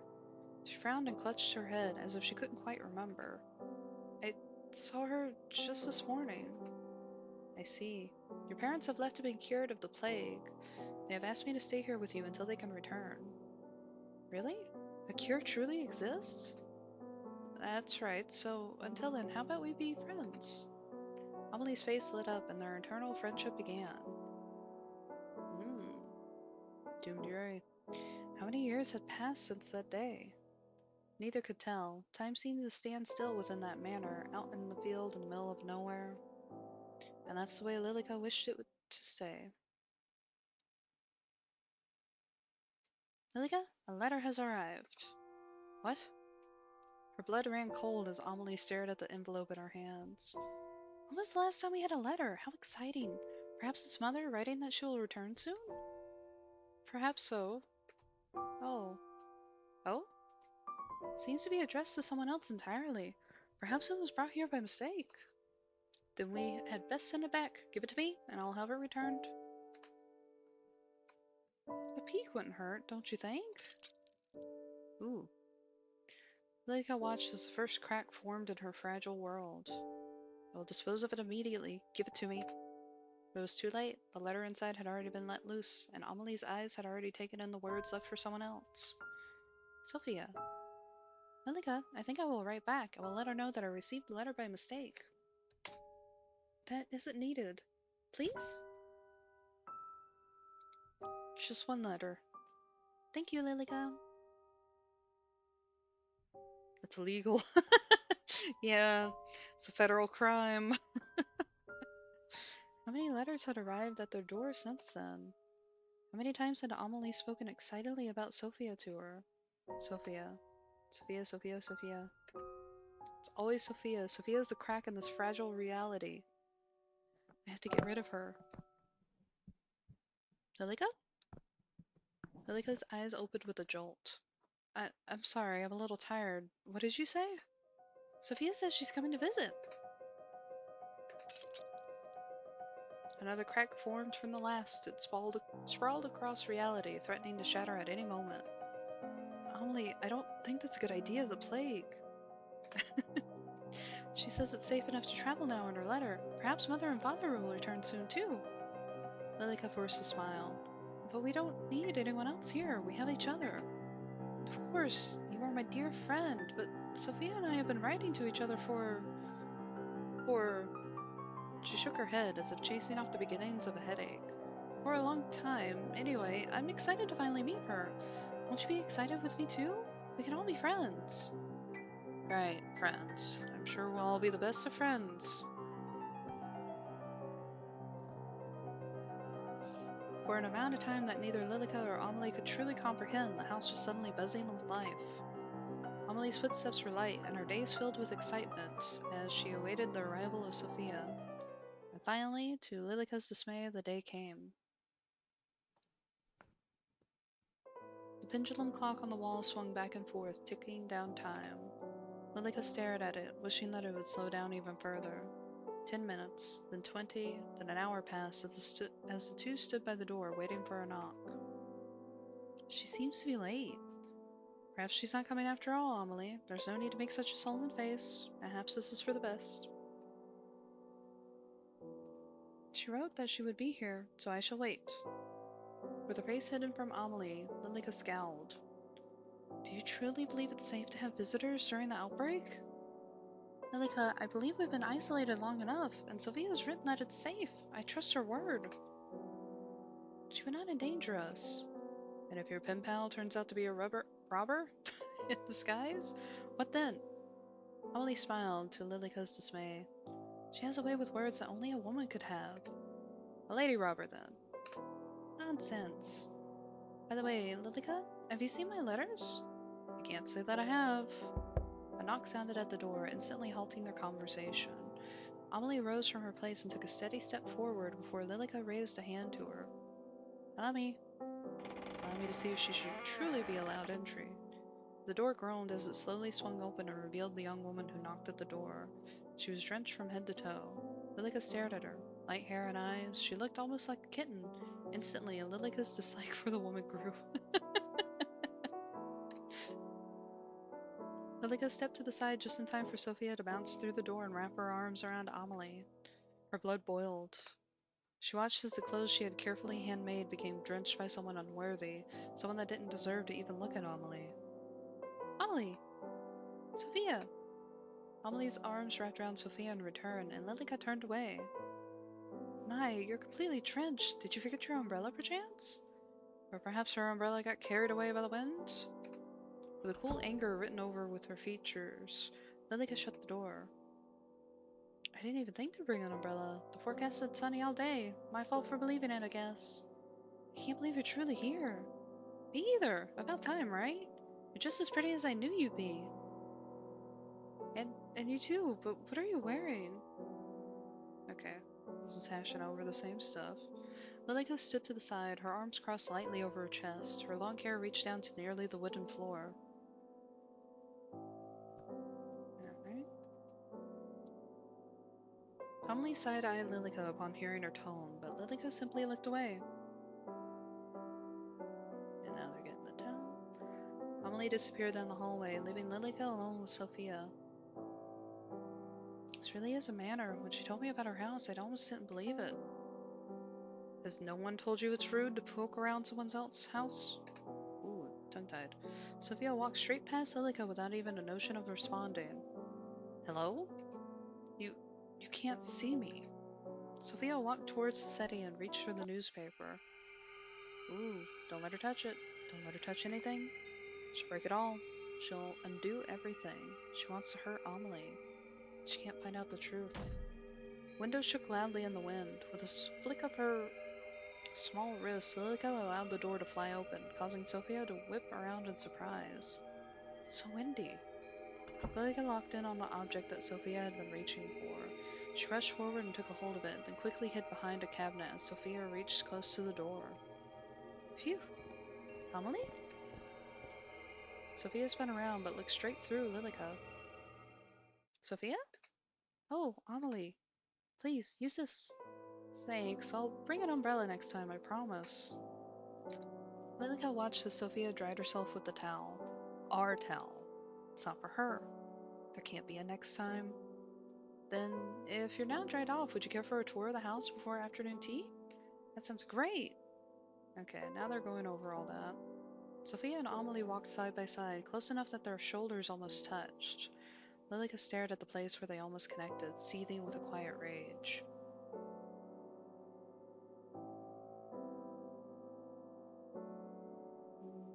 Talking about the homes, we already read through that. Shut up. Your voice disgusts me. Your words are poisoning Amelie.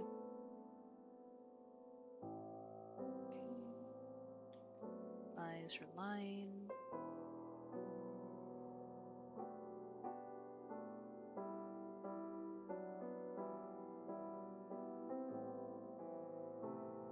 Sofia slipped through the doorway and disappeared. Amelie smiled widely, while Lilika just stared ahead blankly.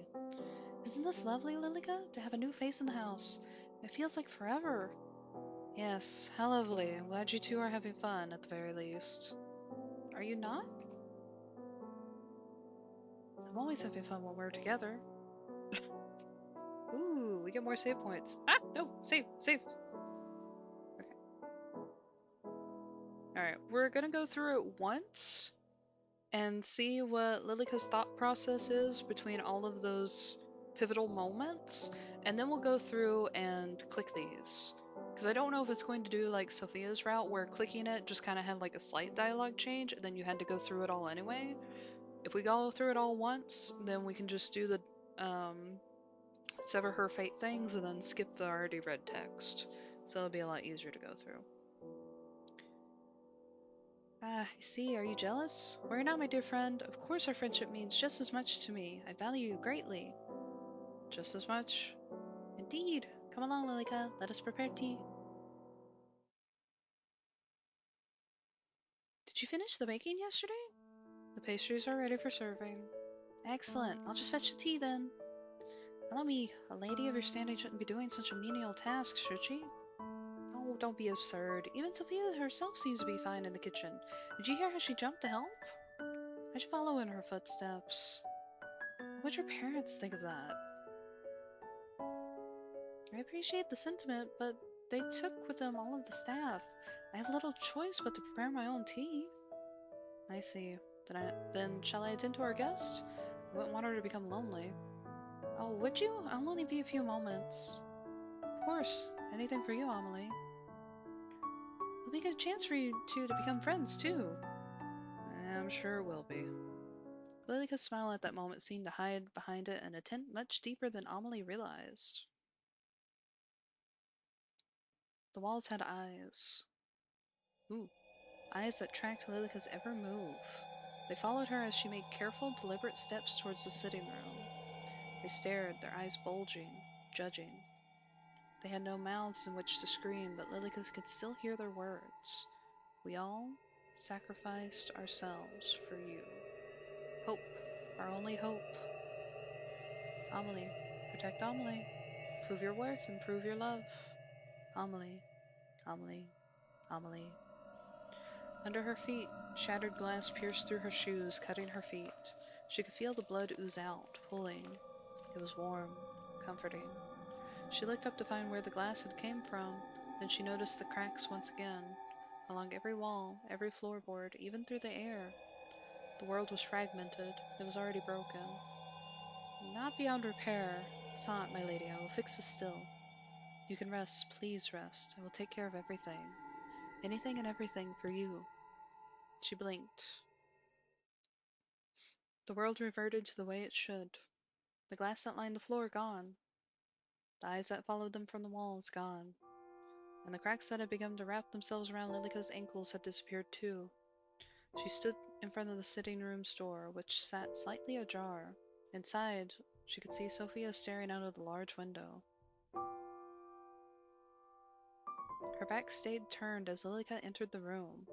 Of course, it wouldn't have been possible for Sofia to turn and look at her, but Lilika still found herself taking careful, quiet steps. The window shook past the dark, thick curtains. You who would attempt to defy your fate, why don't we see how long this little game lasts? Why don't we test whose love is stronger? I swear my love is unwavering, my infatuation, my yearning, my desire. You could never even wish to match it. Lilika pulled out a chair roughly, dragging the legs across the floor. You dare to challenge me? You dare to test my love? Amelie? Was that you? Amelie? Sofia took careful steps towards the chair, resting her head against it. Or Lilika? You're nothing. Sofia sat down in the chair that was offered to her, while Lilika circled around as if a cat after its prey. But her steps paused as she heard something strange. Footsteps from above. The master bedroom? In front of her very eyes, Lilika watched the scene unfold. A scene that made her blood run cold and her body freeze in place. My lady. The lady of the house stood beside Lilika, where before the two had stood eye to eye. Now the lady stood taller than Lilika by at least a head. My lady, what are you doing here? The lady removed her shoes and stepped onto the table. Did you come to punish me? Are you angry? I promise I will remove the plague that has entered our home. I swear upon my undying love. The lady did not respond. Instead, she reached up and took a hold of the noose.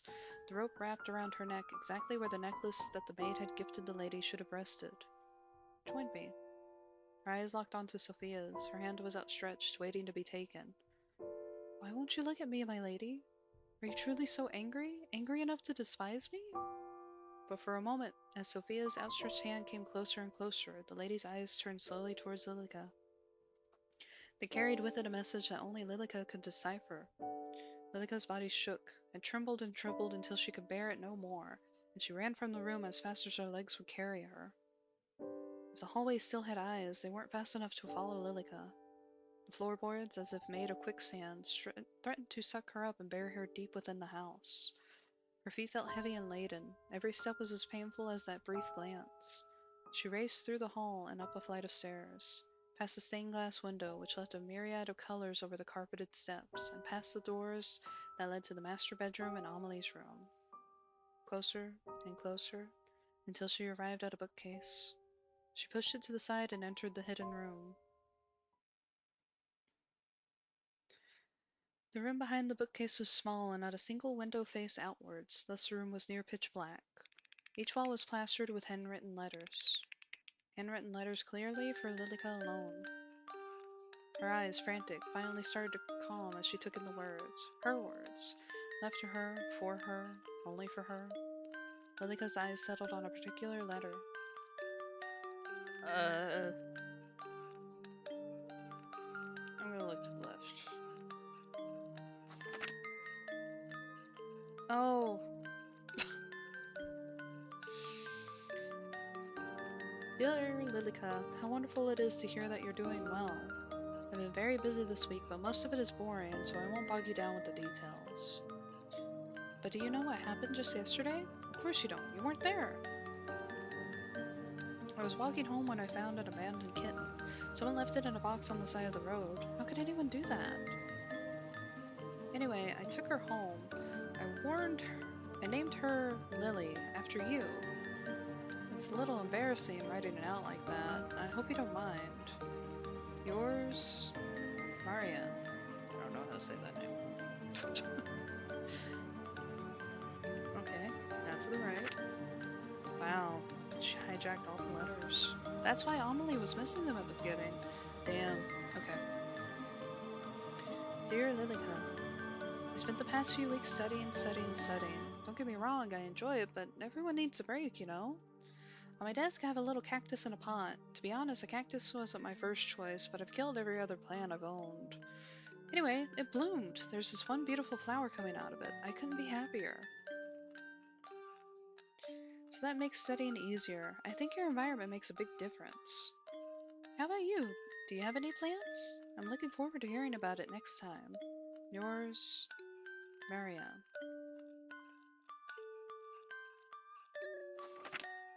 Ooh, the music box is getting fucked up. Dear Lilika, today was tough. I tried my hardest, but I still failed. Don't you think life is unfair sometimes? I wish trying hard enough was all it took to succeed. Sorry, I'm whining, aren't I? Whinging. Sorry. I came out of my interview and it was raining. I thought, just my luck, but something interesting happened.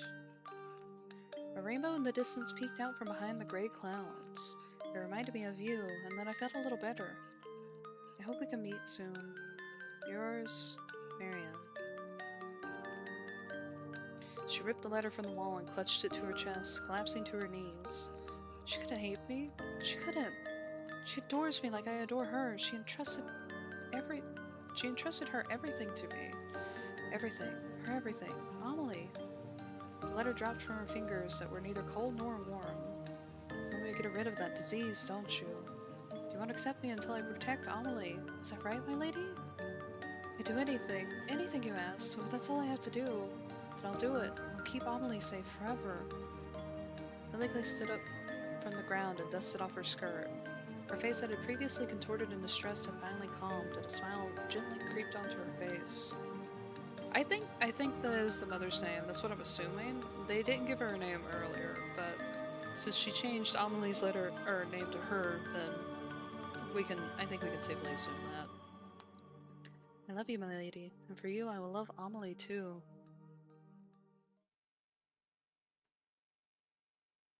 I should light the sconces too. Where did I put those matches?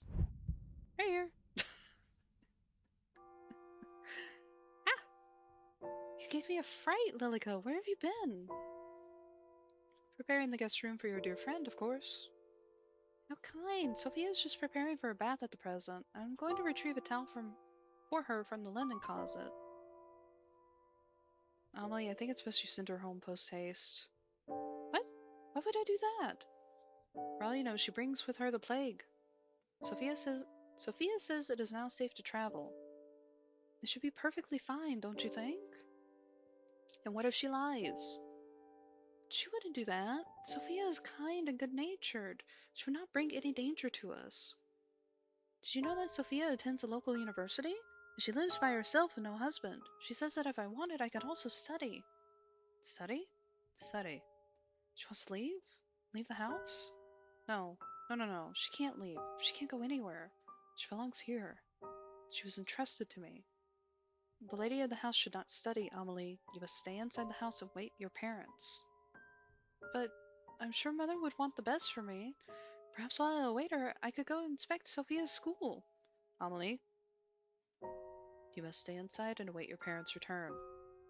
But don't you trust me? Have I ever tried to lead you astray? No, Lilika. I was just thinking that perhaps it truly is beginning to be safe. Look, I have brought today's newspaper. Do you see the title? The plague runs rampant. Put any notion of leaving or studying away for now, yes? As soon as it is truly safe to do so, then we shall, and you will be reunited with your family. For now, it is just you and me. Thanks, Lilika. I'm glad you're here. As am I. Ah, the towel. Let me go retrieve it. Go ahead. Alone, Lilika stared at the bathroom door, which was shut tight. Behind it, she could hear the water running. She could picture Sofia's body, slowly shedding its layers of clothes, and before she stepped into the hot water. That image was enough to force her hand. The running water sloshed into the steel-lined wooden tub. State-of-the-art system. No one else in the country owned anything like it. But how many years ago was that? How long had it been? Sofia leaned over the sink, her bone-white knuckles grasping either side of it. Her back was turned to Lilika. If she wanted, she could stab her in the back and be over with it. No. I need to keep Amelie's trust. She needs to leave, or go somewhere she'll never be found. Or do it herself. Sofia lifted her face to the mirror, then froze. Her eyes bore into it, as if she was seeing something she shouldn't. Lilika stared back, unmoving. Leave. Leave already. Who? One step at a time, maintaining eye contact through the mirror, Lilika crept closer and closer, until the two were nearly touching. Why do you want to take Amelie away? Can't you see that she loves me? Me, not you. Your words are poisoning this household. If you don't leave, I'll kill you. I have no choice. I'll just kill you. Who are you? Sofia whipped around, but her eyes didn't focus on any one spot in particular. To her, Lilika was gone. Alright, we're gonna save right here, and we're gonna go back. Lilika walked towards an open cabinet and pulled something out. The metal of a razor glinted. Lilika raised it up and she moved to stand over the bath. With ease, the metal cut into her arm. Drops of blood fell into the water, leaving tiny splashes where they connected. Blood still runs in my veins, after all. Sofia rushed past Lilika, desperate to turn off the overflowing water before she froze once again. The water was a deep, dark red. Her slender fingers dipped into the liquid as if she were entranced. One layer at a time, she stripped bare, her expression hollow and lifeless. Lilika watched as her naked body stepped into the crimson water. Why not just end it here? You're scared, aren't you? Just sink down. Accept your fate. Accept it. A knock came from the door. Lilika's widened eyes went from the door to the young woman in the bath, then back again. Excuse me, I'm coming in. Lilika ducked behind the folding screen just in time to hear the door open. Sofia, I knocked, but I didn't hear a reply. I brought you a towel. Ah! She didn't wait any longer. As Amelie stepped into the room to set down the towel, Lilika quietly dashed out into the hall. Ah. Before Lilika had a chance to even catch her breath, the bathroom door opened once again, and Amelie stepped out with flushed cheeks. Did you tell her she must depart? No, Is something the matter? Are you feeling unwell? Your face is bright red. Sofia will stay until she decides to leave. No, she must leave now. Tonight, not longer. As you wish. I'm sorry, Lilika, but I believe it's only fair after she traveled so far, and she is my friend. That woman, that siren, look at what she does to our Amelie. We'll finish preparing the guest room. Let me come help. Sofia, when you're done in there, you can come to your room. From the other side of the door, Sofia's voice came in return. Okay, thanks, Amelie. The guest bedroom was freshly cleaned, with new linen on the bed and a lit lantern beside it. Fortunately, Lilika had prepared the room well in advance. You did a fine job of preparing the room so far. Thank you, Lilika. Anything for you.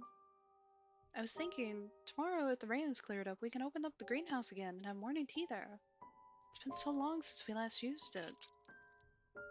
By now, a dozen cracks stemmed from a dozen other cracks, filling the entirety of Lilika's world. At any moment, even a breeze would make everything collapse. Didn't we already speak of this? You cannot leave the house. But surely the greenhouse would be safe. No one else uses it, and it's only a few steps from the back door. It's unsafe, you know this. What has gotten into you? Is it because you're a friend?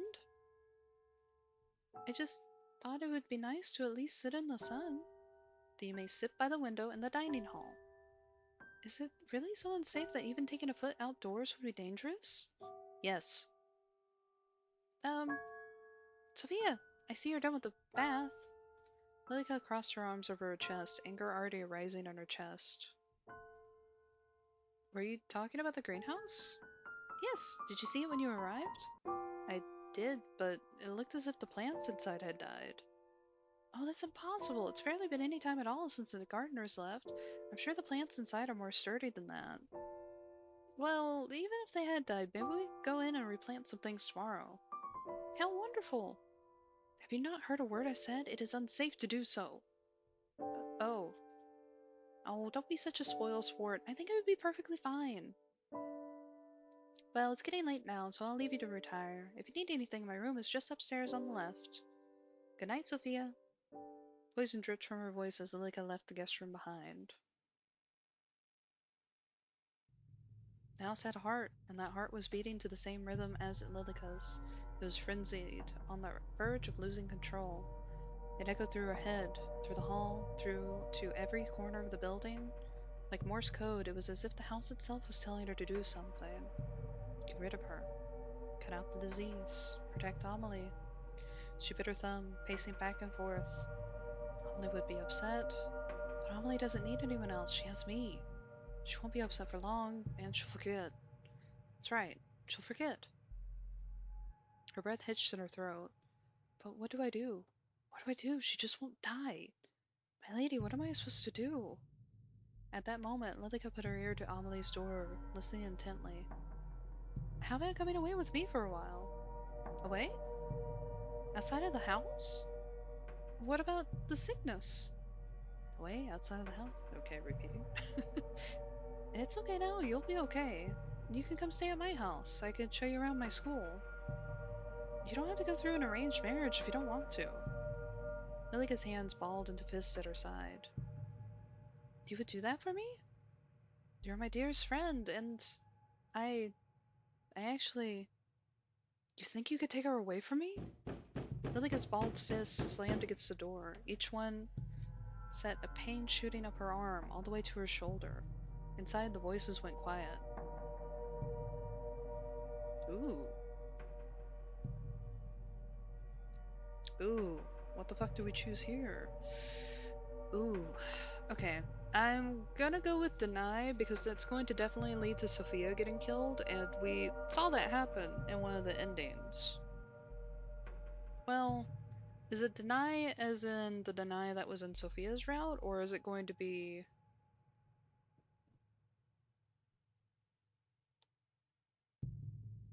JK, I'm gonna hit allow. Because I want to see if that's the path where she kills Sofia, because I really want to know what her thoughts are during that process. But I don't know if this is in reference to Sofia or Amelie. We'll just do allow regardless. We gotta save. Worst case scenario, we go back. She doesn't belong to you. Lilika? Finally, Lilika snapped out of her daze. At some point, Amelie had left the guest bedroom, and she was standing a short distance away from her, looking worried. Instantly, she took a deep breath and composed herself. But her heart still beat as loud as a drum, and the cracks that seemed to be centered around Amelie were still spreading at an increasing rate. It is late. You should retire to your bedroom. Yes, I shall. It's nice having someone else around, isn't it? I feel as if the manor is coming back to life. I hope we see Mother and Father soon. I'm sure we will. Shall I see you to your bed? Yes, please. The hallway was darkened, with only a few sconces and candles lit along the way, and Lilika relished in it. On a night like this, long ago in the past, she had sealed her fate along with Amelie's, and tonight she would seal the fate of yet another person. The two rose up the grand staircase side by side. Moonlight drifted in through the stained glass window. This seemed to be the only place free from those cracks. If she squinted, she could almost see it, almost hear it. That head hitting each step with a loud thunk. Those eyes would never open again to look upon a woman with scorn. That hand would never be raised to leave a mark on pristine skin. The sound filled her with joy, and the thought of repeating that fateful night left her footsteps light with excitement.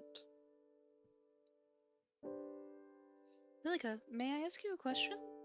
Certainly. Have you ever heard of a woman loving another woman, as a woman would love a man? Where did you hear about such a thing? Nowhere in particular. It was just a thought that came to my mind. I think you were overtired because of all the excitement, Amelie. I think it's best you get some rest. Yeah, alright. Good night, Lilika.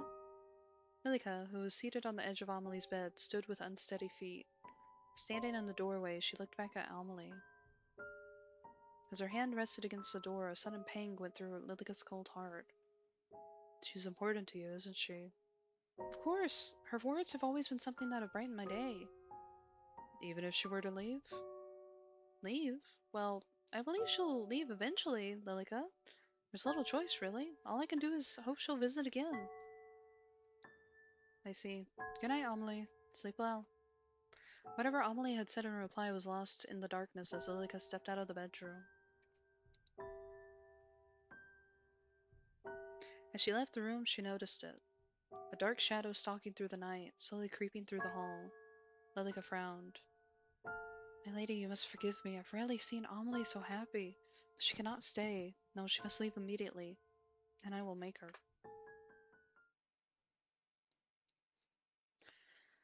She stood on the grand staircase, outlined in the moon's glow. Sophia, you can't see me, can't hear me, but you can sense me, can you not? The shadow paused, her eyes going up the staircase. There, she saw a shadow warp strangely across carpeted steps. You will leave this place immediately and you will never come back.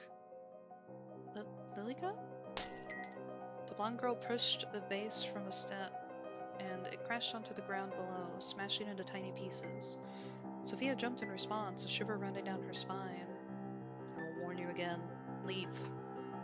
Slowly and unsteadily, Sofia crept up the stairs until her face was almost close enough to touch Lilika's. Is that you, Lilika? In a small motion, Lilika dropped something from her sleeve. It clattered to the ground at Sofia's feet. She gripped her shirt even more tightly.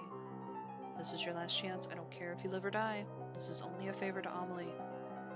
As if her nerves had finally gotten the best of her, Sofia turned on the spot and ran, back down the staircase into the dark hall. Ooh, I picked the choice that didn't kill her. Maybe. Lilika followed behind her, slamming doors and knocking things to the ground. Sofia, too scared to even turn around, ran as fast as her legs would take her until she reached the front door. Instead of being locked up and closed tightly, it sat open as if waiting for her to leave. She didn't waste even a single second more, and she was gone. She's gone. Gone. Oh, she's got stars in her eyes. I did it, Amelie. I did it! You did what? Did you... This isn't what it looks like, Amelie. Please, listen to me. Did you force her to leave? No, I'm going after her. Lilika jumped in front of the door, arms spread wide. You can't. Why? It's unsafe to do so. You belong here, with me, together. I've had enough of this and that being unsafe. Lilika, you either move to the side or any friendship I thought we had is gone. Uh-oh. Lilika wavered. Her arms, which had held such conviction, began to droop. I've always done what's best for you, have I not? All this time, have I not remained at your side? Please, trust me, I only did what I had to do. So this is what you decided. Don't come near me again. Amelie turned her back on the blonde-haired woman, who dropped to her knees as she watched her leave. Amelie! Good night, Lilika. Oh shit. Darkness filled every inch of her brain. A voice screamed out from inside her, mocking her. This isn't right. My lady, this isn't right. Didn't I do the right thing? I let her go. I did her a favor, but Amelie is upset.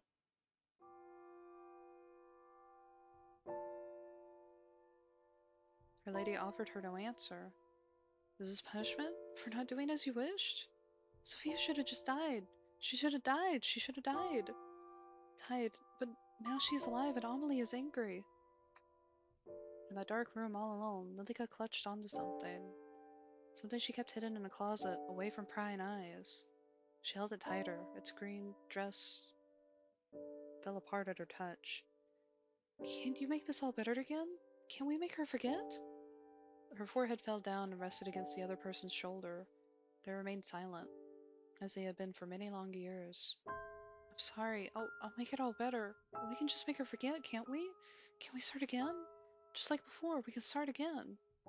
Lilika stood, placing the skeleton of her lady carefully back in the closet. I feel like there's a lot to be said there, that it's particularly hidden in a closet.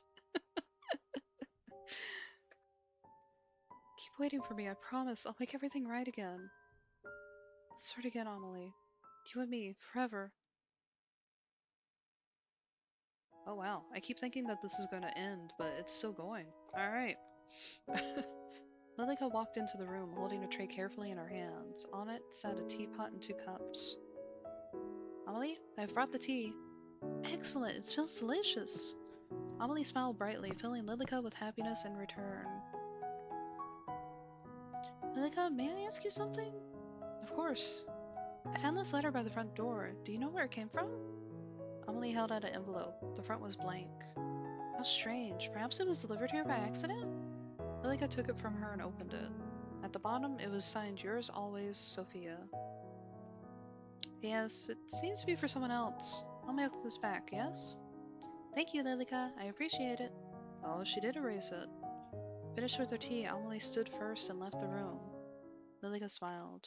From underneath the table, she pulled out a stack of envelopes that seemed to match the one Amelie had given her, and all at once she threw them into the fireplace. Goodbye, Sophia. Ooh, it says your letter is now all a dusting of ash. Ooh. So that's interesting since she kept all of the letters originally and made it look like they were from Marianne's? I still don't know how to say that name. So it's interesting that she was willing to also give up those letters from her end since she had coveted them all. Or maybe she kept a few of them but burned the rest. Or she decided to kind of get over her little obsession with the letters. Um, just so that this didn't repeat since it scared her so badly. I like that. That's interesting. Okay. All right, let's go back. I'm gonna go back to this one and hit the deny because I think if I go through these and pick the other thing, it might not give us that choice again at the end. So I'm gonna go ahead and do this one. So I did fuck up and allow her fate. Just let her live. Whoops. Haha. So I was right in the first time. I should have hit deny. Alright, we're gonna hit skip so it goes to unseen text. Okay. Good night, Amelie. Tomorrow everything will be better, so sleep well. Oh. Right, yeah, she didn't want to risk it. I think you're right. Lilika stilled her resolve and stepped out of the bedroom. She first went back to the guest room and put her ear to the door. No sounds could be heard from behind it. Then she noticed something. Someone else walking down the hallway unsteadily. Whee! Sorry, the little shadow's cute. Lilika followed closely behind. Through the darkness, the other person was only a shadow, their features obscured and hidden. The sound of her light steps on the old wooden floorboards mixed in with the rain that was still raging just outside those walls. The kitchen was by the stairwell. That's right, by the stairwell, but you aren't going to the kitchen, are you? Hand-painted portraits were lined up in rows on either side of the hall. It seemed as if their eyes moved to follow Lilika's every move. Sofia stared up the grand staircase. She seemed as if she were entranced with each and every step. They're waiting for you. Those two people. They're calling for you. Go on. Go to them.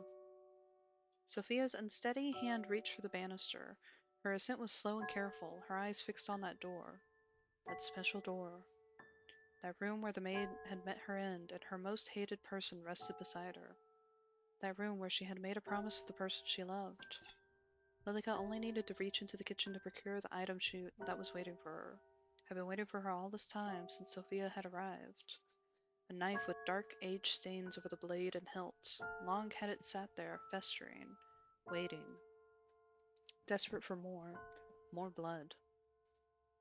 Like a hunter stalking her prey, Lilika followed behind Sofia, the knife gripped tightly in her hand.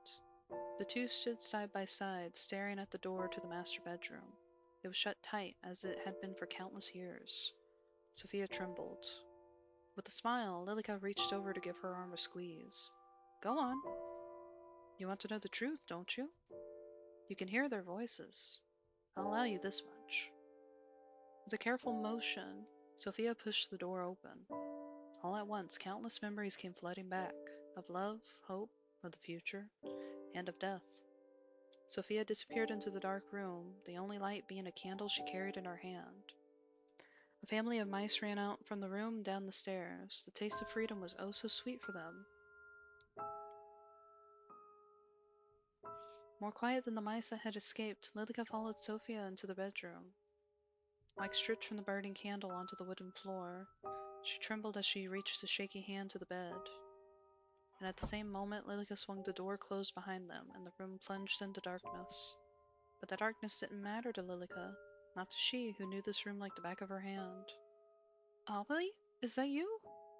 Amelie isn't here to save you. Sofia's eyes searched the room to no avail. I'm sorry I came in here after you asked me not to. I'll just go now, okay? The pale-haired woman fell back onto the bed before she even had a moment to react. The yellowed bones of the lord of the manor and the maid rattled beneath her, her flesh long deteriorated. Lilika smiled.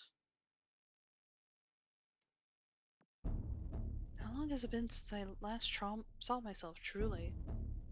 What? It looks as though we're finally meeting, Sofia. With a leg on either side of her, Lilika held Sofia down to the bed, still smiling. She tried to squirm, to escape, to run free. Her eyes were filled with terror. You won't take her away from me. Sofia's scream became a muffled cry before finally extinguishing fully.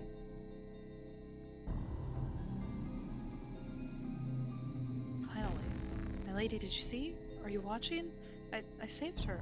I saved Amelie. Only when Lilika tried to stand did she notice it, an aged bone poking out from her stomach. Dark liquid dripped out from around it. With a slight frown, Lilika pulled it free. Ah, it's okay. It'll be okay. Lilika closed her eyes. I'm just a little tired. I'll just sleep for a bit. Her eyes grew heavy, so heavy. So heavy that the only option would be to sleep at this very moment. How could you do that? Lilika, why? Why? Why would you hurt Amelie like that? Why did you kill Amelie? Ah! Her eyes opened with a start, her heart racing faster than it had ever raced before. The room seemed to be spinning, and her head throbbing. Then she saw it.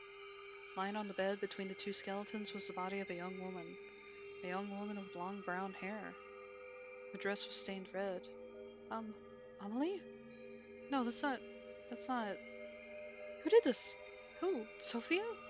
Amelie, wake up! Wake! She blinked and the young woman below her disappeared. In her place, Sofia appeared. The room was still dark, not even a drop of sunlight peeked through the covered windows. Ugh. What a cruel trick of the eyes. She stepped out from the master bedroom just as Amelie did the same, right next door. Good morning, Lilika. I was just on my way to see if Sofia has awakened yet. Amelie.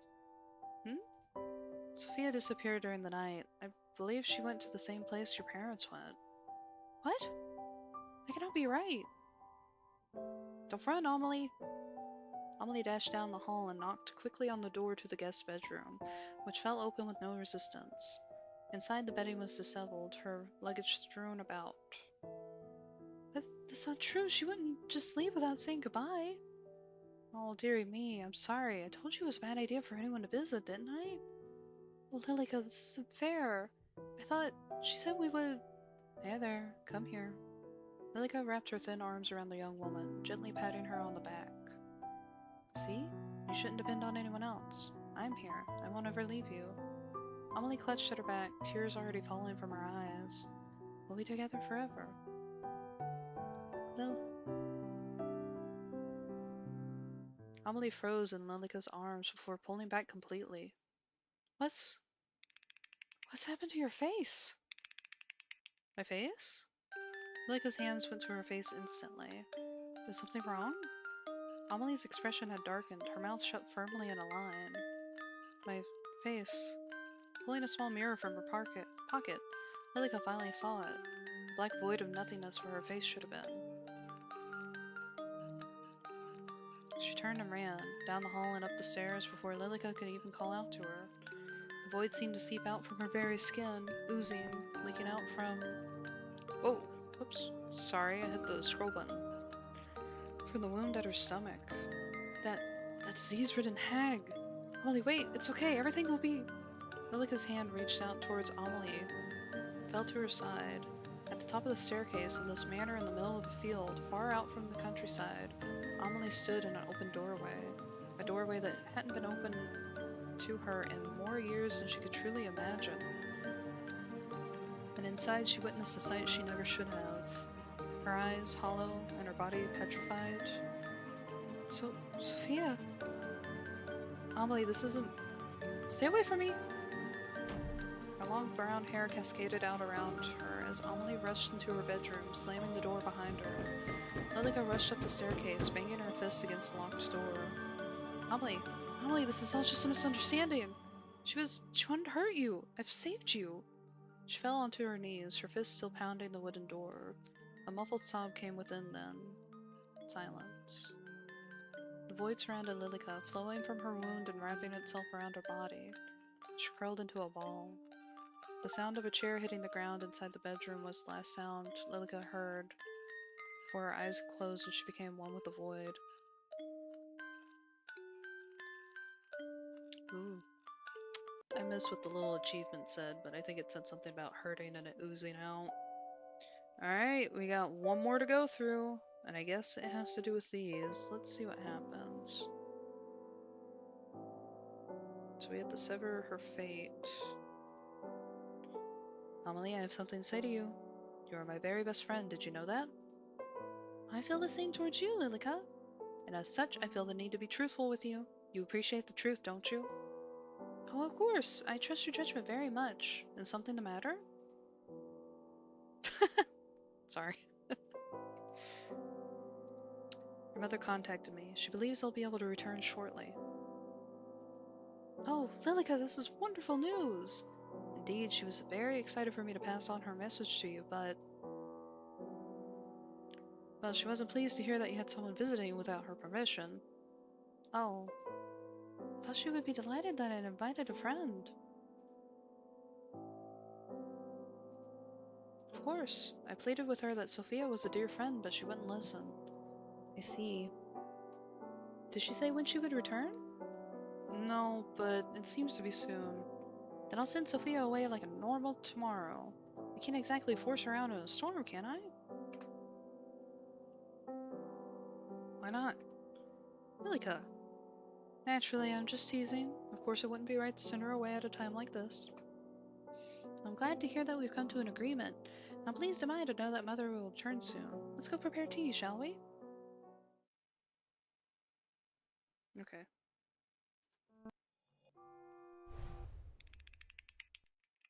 Oh, right, the letters. Okay. Skip through that. We're gonna go ahead and stop reading. Amelie. Okay. You say Mother is returning soon? Oh, that's the only line? Okay.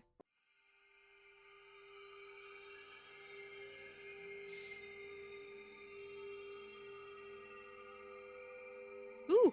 Ooh! Yes! Sorry. You can hear me now, can't you? Why not just end it? You're scared.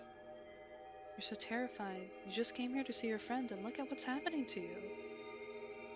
Amelie. Yes, Amelie. Amelie, where did you go? Where are you? Amelie? I want to see you. Shut up. You don't deserve to speak her name. You don't deserve to be in her presence. Why don't you just give up? Just sink deep into the abyss. Isn't it inviting? Sink. Right, I should. Isn't the water so warm and inviting? That's right, just sink down into it. Then you'll finally be able to rest. Amelie. You. A knock came from the door. Alright, we're gonna hit skip again. Ooh, now we have a new option. Destroy. Hell yeah, we love to fucking destroy.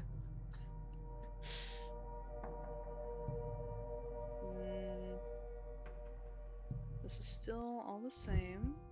Oh, here we go. Good night, Amelie. Sleep well. Tomorrow, everything will be better. Lilika stepped out of the bedroom, shutting the door softly behind her. The hall was still dark, with only a few candles to light her descent. It was quiet. Everything was asleep. And the eyes that followed Lilika wherever she went were closed. The voices that crept up from behind... sorry. The voices that crept up from between the floorboards were silent. Somehow that only made Lilika more uncomfortable.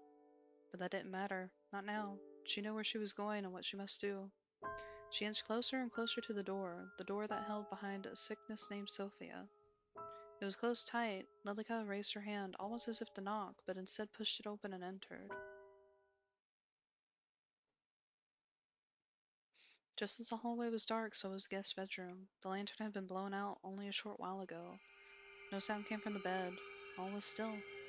Lilika crept closer, closer and closer, until she stood over the bed like a shadow. The woman underneath her kept her eyes shut tight. Her face was calm and serene. Lilika couldn't help but smile as her hands wrapped around the fragile, pale neck. Her fingers dug into Sofia's flesh, so soft and easily bruised. Still, she didn't even shift. For some reason that made Lilika even more furious.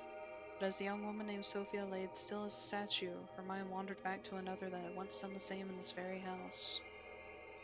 The young woman who had left Amelie in Lilika's care, who had only wanted the best for her daughter, had only wanted her to be happy. The problem is that she'll leave. That's the problem, isn't it, my lady? The cold finger slowly unwound from Sofia's throat. She'll leave and take Amelie away. But if she stays, then won't Amelie be happy? She'll be so happy. Always. Forever. And then, maybe you can... Lilika withdrew from the room in a rush, her feet carrying her faster than they ever had before. Through the hall, up the stairs, and into Amelie's bedroom once again. The bed was warm and inviting. Lilika enveloped herself in that heat, wrapping her arms around Amelie tightly. Lilika? Do you want Sofia to stay here forever? What? She'll leave if we don't do anything about it. She'll leave and you'll never hear from her again. That's not true, Lilika. She wouldn't just do that. My dear Amelie, I spoke to her just a moment ago. She was already packing up her bags. At that, Amelie rubbed her eyes and sat up. It can't be true. Go check for yourself. Amelie, not even wasting a single moment, walked towards her door and peered down. From here, the moon was shining in through the stained glass just right, illuminating the hallway below. In the distance, a shadow could be seen moving. Lilika smiled. See? Lilika picked up a toy doll that sat on Amelie's bed, a relic from the past. Its chalk-colored hair almost seemed to stand on end. Don't you want to keep her here? Don't you want her to be like this doll? Keep her here? Right. Your own special doll who will never leave you. Don't worry, I'll make it happen just for you. I'll make sure you're happy forever. Go down the hall, to my room behind the bookcase. Wait for me. Amelie's eyes had glazed over as if she wasn't truly there. She stood from the bed and picked up a small black case that rested on her nightstand before leaving the room. It wasn't long afterwards that Lilika followed in her footsteps, just in time to see Sofia ascending the staircase. Yeah, you're right. She walked straight past Lilika, who was smiling happily, and she approached Amelie's door. As she knocked, the door fell open with a groan. Amelie? Are you in here? Amelie's waiting for you. From somewhere hidden in the darkness, a fragile melody filled the air. Almost instantly, Sofia turned towards the sound and began to follow. Lilika sped up enough to walk beside her. Isn't this great? You like Amelie, don't you? Don't you want to make her happy? She would be ecstatic for you to stay forever. No, not an ad at this fucking part! Okay. We're waiting. This gives me a good second to drink some water, because I'm talking so much.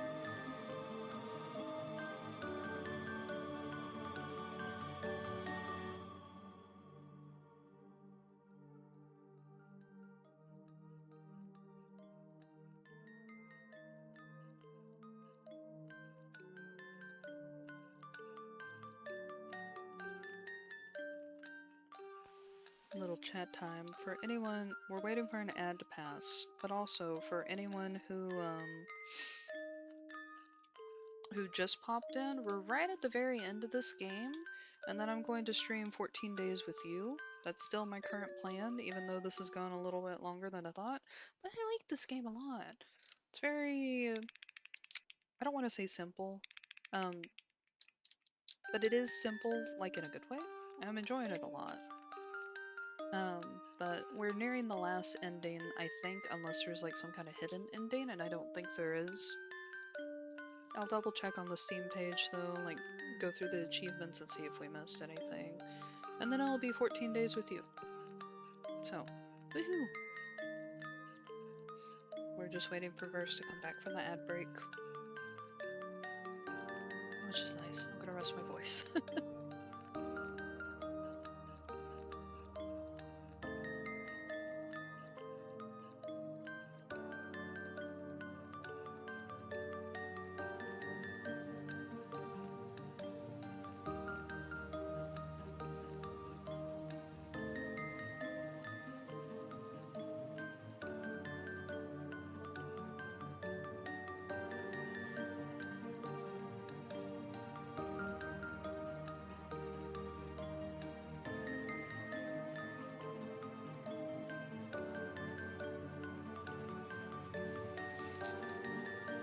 excited to see how this ending plays out because it seems really, really dramatic. And like Verse says, it sounds like it might be doing another training thing. Yandere training a Yandere. Okay, Verse is back. Alright, give me 1 second.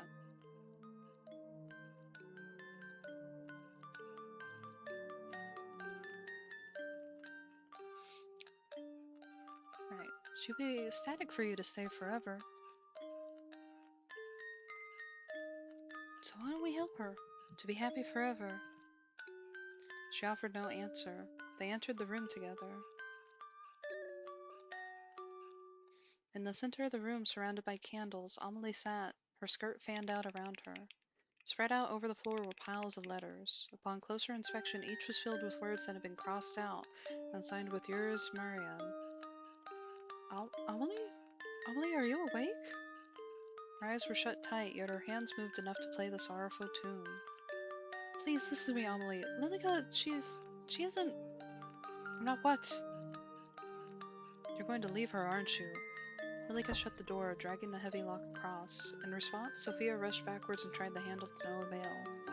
Amelie's eyes finally opened. In place of her usual golden eyes were a glare of deep red. Amelie, snap out of it!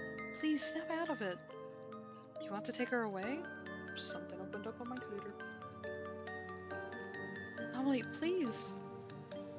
One at a time, Lilika blew out the candles on the floor. The room was plunged into darkness. Amelie fell forward, her body exhausted. It's nice to meet you, Sofia. I'm sure we're gonna have a fun time living together, since you'll be staying with us after all, right? Ooh, please give us a little extra. Yes! Alright. Lilika, could you pass the sugar? Of course, Amelie. With a smile, Lilika pushed the sugar across the table towards Amelie. She picked up the teaspoon and dropped a single cube of sugar into her tea. Would you like one, Lilika? No, thank you. Just being around you makes my tea sweet enough. And you, Sofia? You're awfully quiet today. I'll just give you one. Next to Amelie sat Sofia, perfect and pristine, to Amelie's eyes at least. But Lilika saw the truth. Her flesh convulsed and pulsated, and her eyes bulged from what was once her head. The shape of Sofia was gone, and in its place was a mound of a person who used to be. Lilika smiled. You know she likes sugar in her tea. There's no need to ask. You're right. I'm so happy. Sofia, Lilika, you're both so important to me. Thank you for being by my side. Anytime. Isn't that right, Sofia? From now on, it's just the three of us. We're one big happy family forever.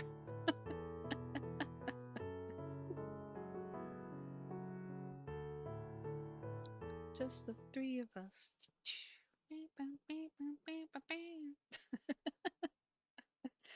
Is this really okay? What about the future? Should you try again? What the fuck else am I gonna... Okay, what? That's not annoyance, I'm just like, what else is happening? Alright. Oh, wait, that said new things. The room was dark. Amelie had long gone to bed, leaving Sofia alone in her room. She ducked her head under the cover and pulled out her phone, still dead. Sofia clutched it to her chest. What do I do? What exactly is going on here? Sofia's body stiffened up. Her back was to the door, but her mind screamed not to turn around.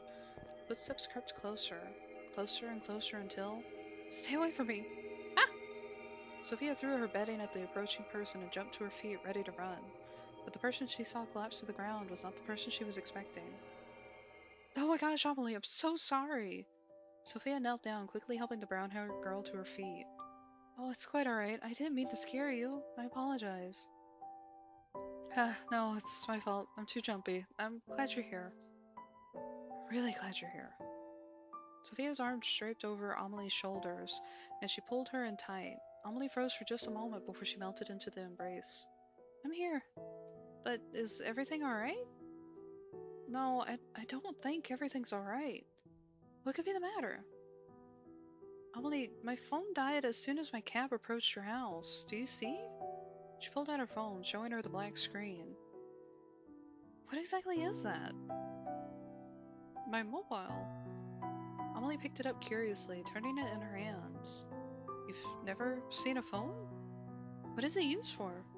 For texting, making calls, playing games, those kinds of things.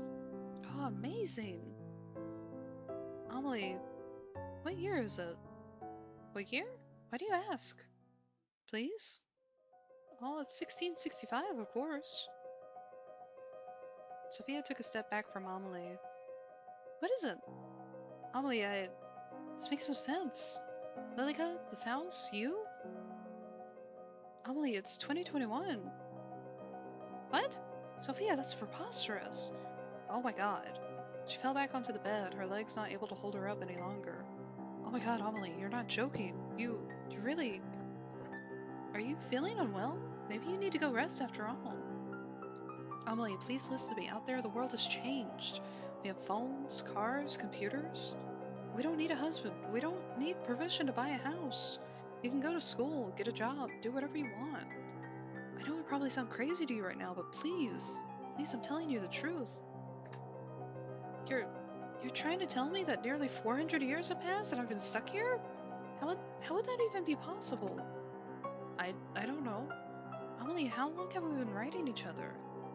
Well, I don't know. It's been 5 years. Damn.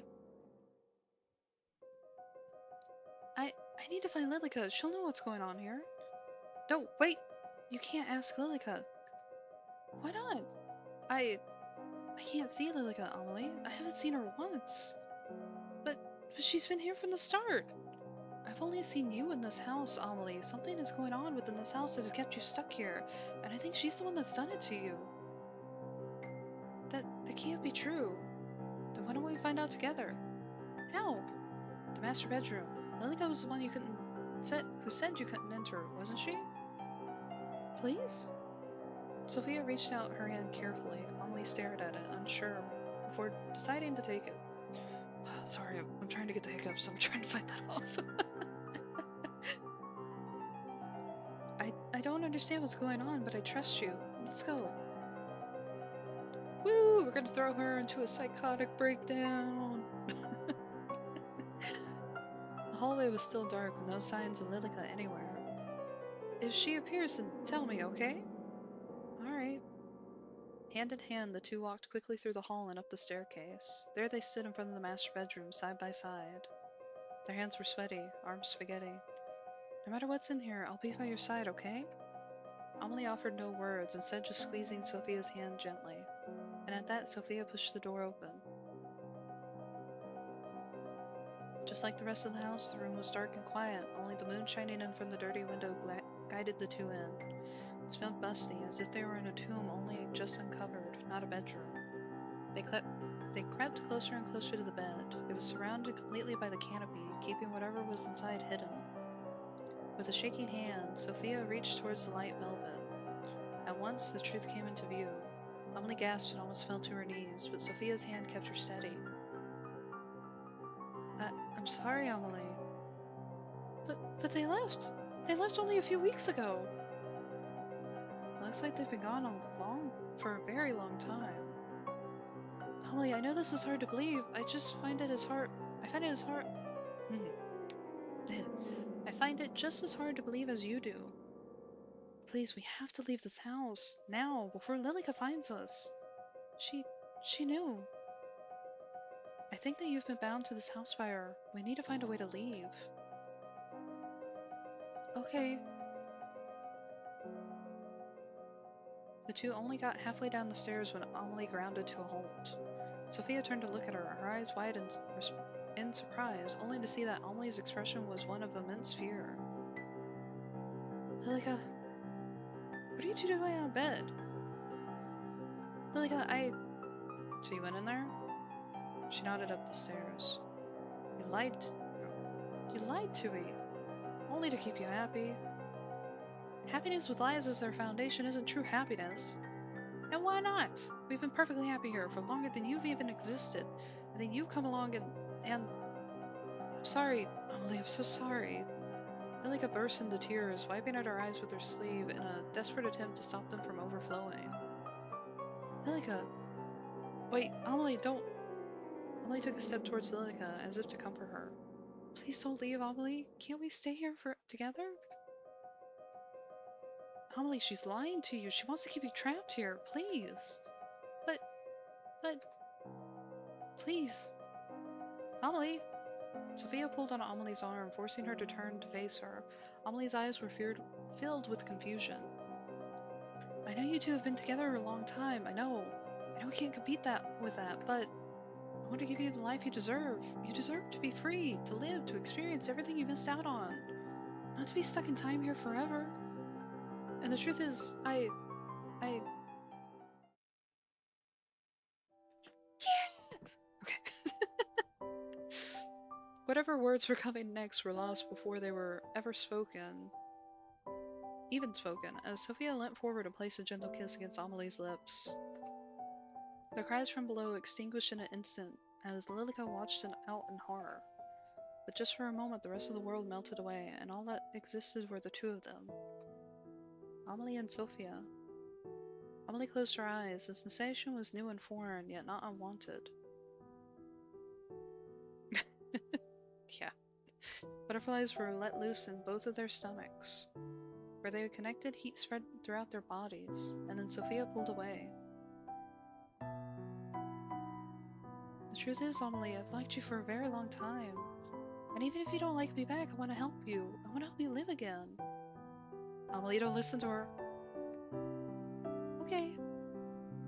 A decisive smile came to Sofia's lips. She had no time to dwell on the sudden kiss, nor her confession that would usually make her feel so nervous she'd be sick.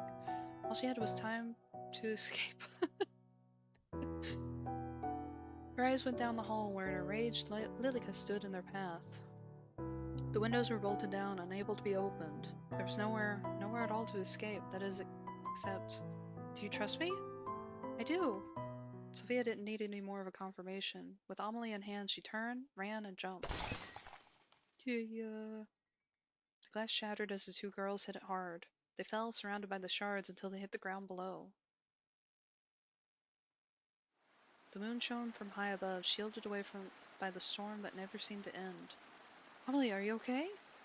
Yeah, I think so. Sofia rushed to Amelie's side, quickly helping her sit up. Side by side, they looked at the remains of the stained glass window. Lilika stood, completely still. I could see her. She's pissed. I'm sorry, Lilika, but... Lilika just shook her head. She grasped at her throat with her hand, and her lips moved, but no sound came out. Giving up, she looked back at Amelie, holding eye contact. Her expression wasn't angry anymore. It was just sad. She lifted her hand and waved, a slow and small motion, before she crumbled into dust in the wind. It stopped. Lilika, it seems that it wasn't you bound to this house by her, but the other way around. But what am I meant to do now? Amelie, you're free. You can do whatever you wish. Sofia, exhausted once again, wrapped her arms around Amelie, who returned the gesture almost immediately. There they embraced under the now free moon. In this manner, in the middle of a field, far out in the countryside, a curse was broken. A young woman freed. What her future held wasn't certain, after all, the future never is. But she made her decision on that fateful night. To trust in the future, to trust in herself. No matter what. Woo! Damn, that was nice! I'm gonna admit, at the beginning, I wasn't quite feeling it. But I understand they had to write the beginning probably a little slow and everything. To try to build up all the weird stuff that was happening without giving too much away. I liked that. That was good. This game was only like $4. That's a lot for a $4 game, I think. Well, it's $4 now. I don't know how much it was when it was like in 2021. I don't know if they ever changed the price or not. Oh, look, they did an and you. I love it when they do an and you. That was good. I like that a lot. That was a nice little ditty. Oh, shit. Amelie, I'm back from my class. Sofia, quick, come here. Is something the matter? No, look. Amelie held a phone screen up to Sofia, who just laughed in response. You got a 5-star character in that game you like? She got her addicted to gacha. Oh, this is the Yuri lifestyle. You go out, you finally go to university and school, and then you get addicted to gacha games.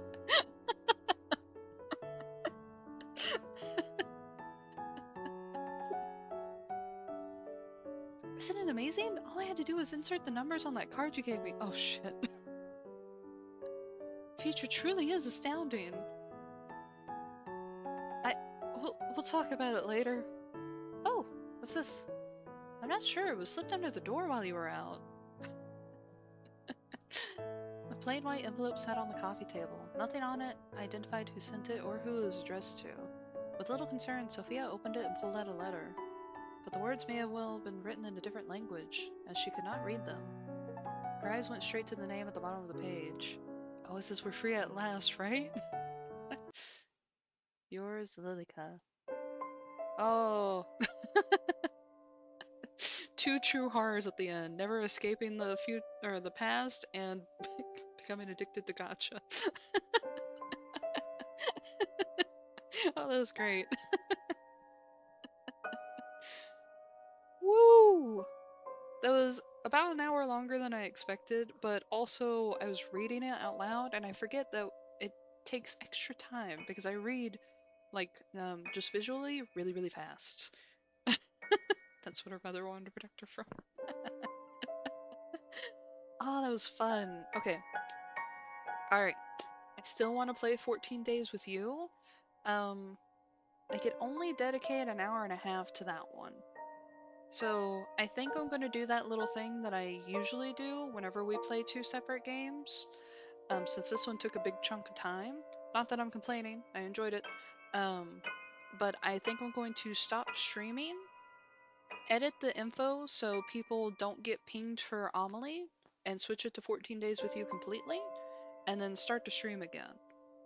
Does everyone understand that? It's only going to take like a couple of minutes, and then I'm going to stream again, and it's going to be 14 Days with You. Alright, yeah, okay. Just give me a minute. And I will be right back. Everyone watching the VOD, I will not be right back. You will have to wait another day for another video. Well, thank you. I'll be right back.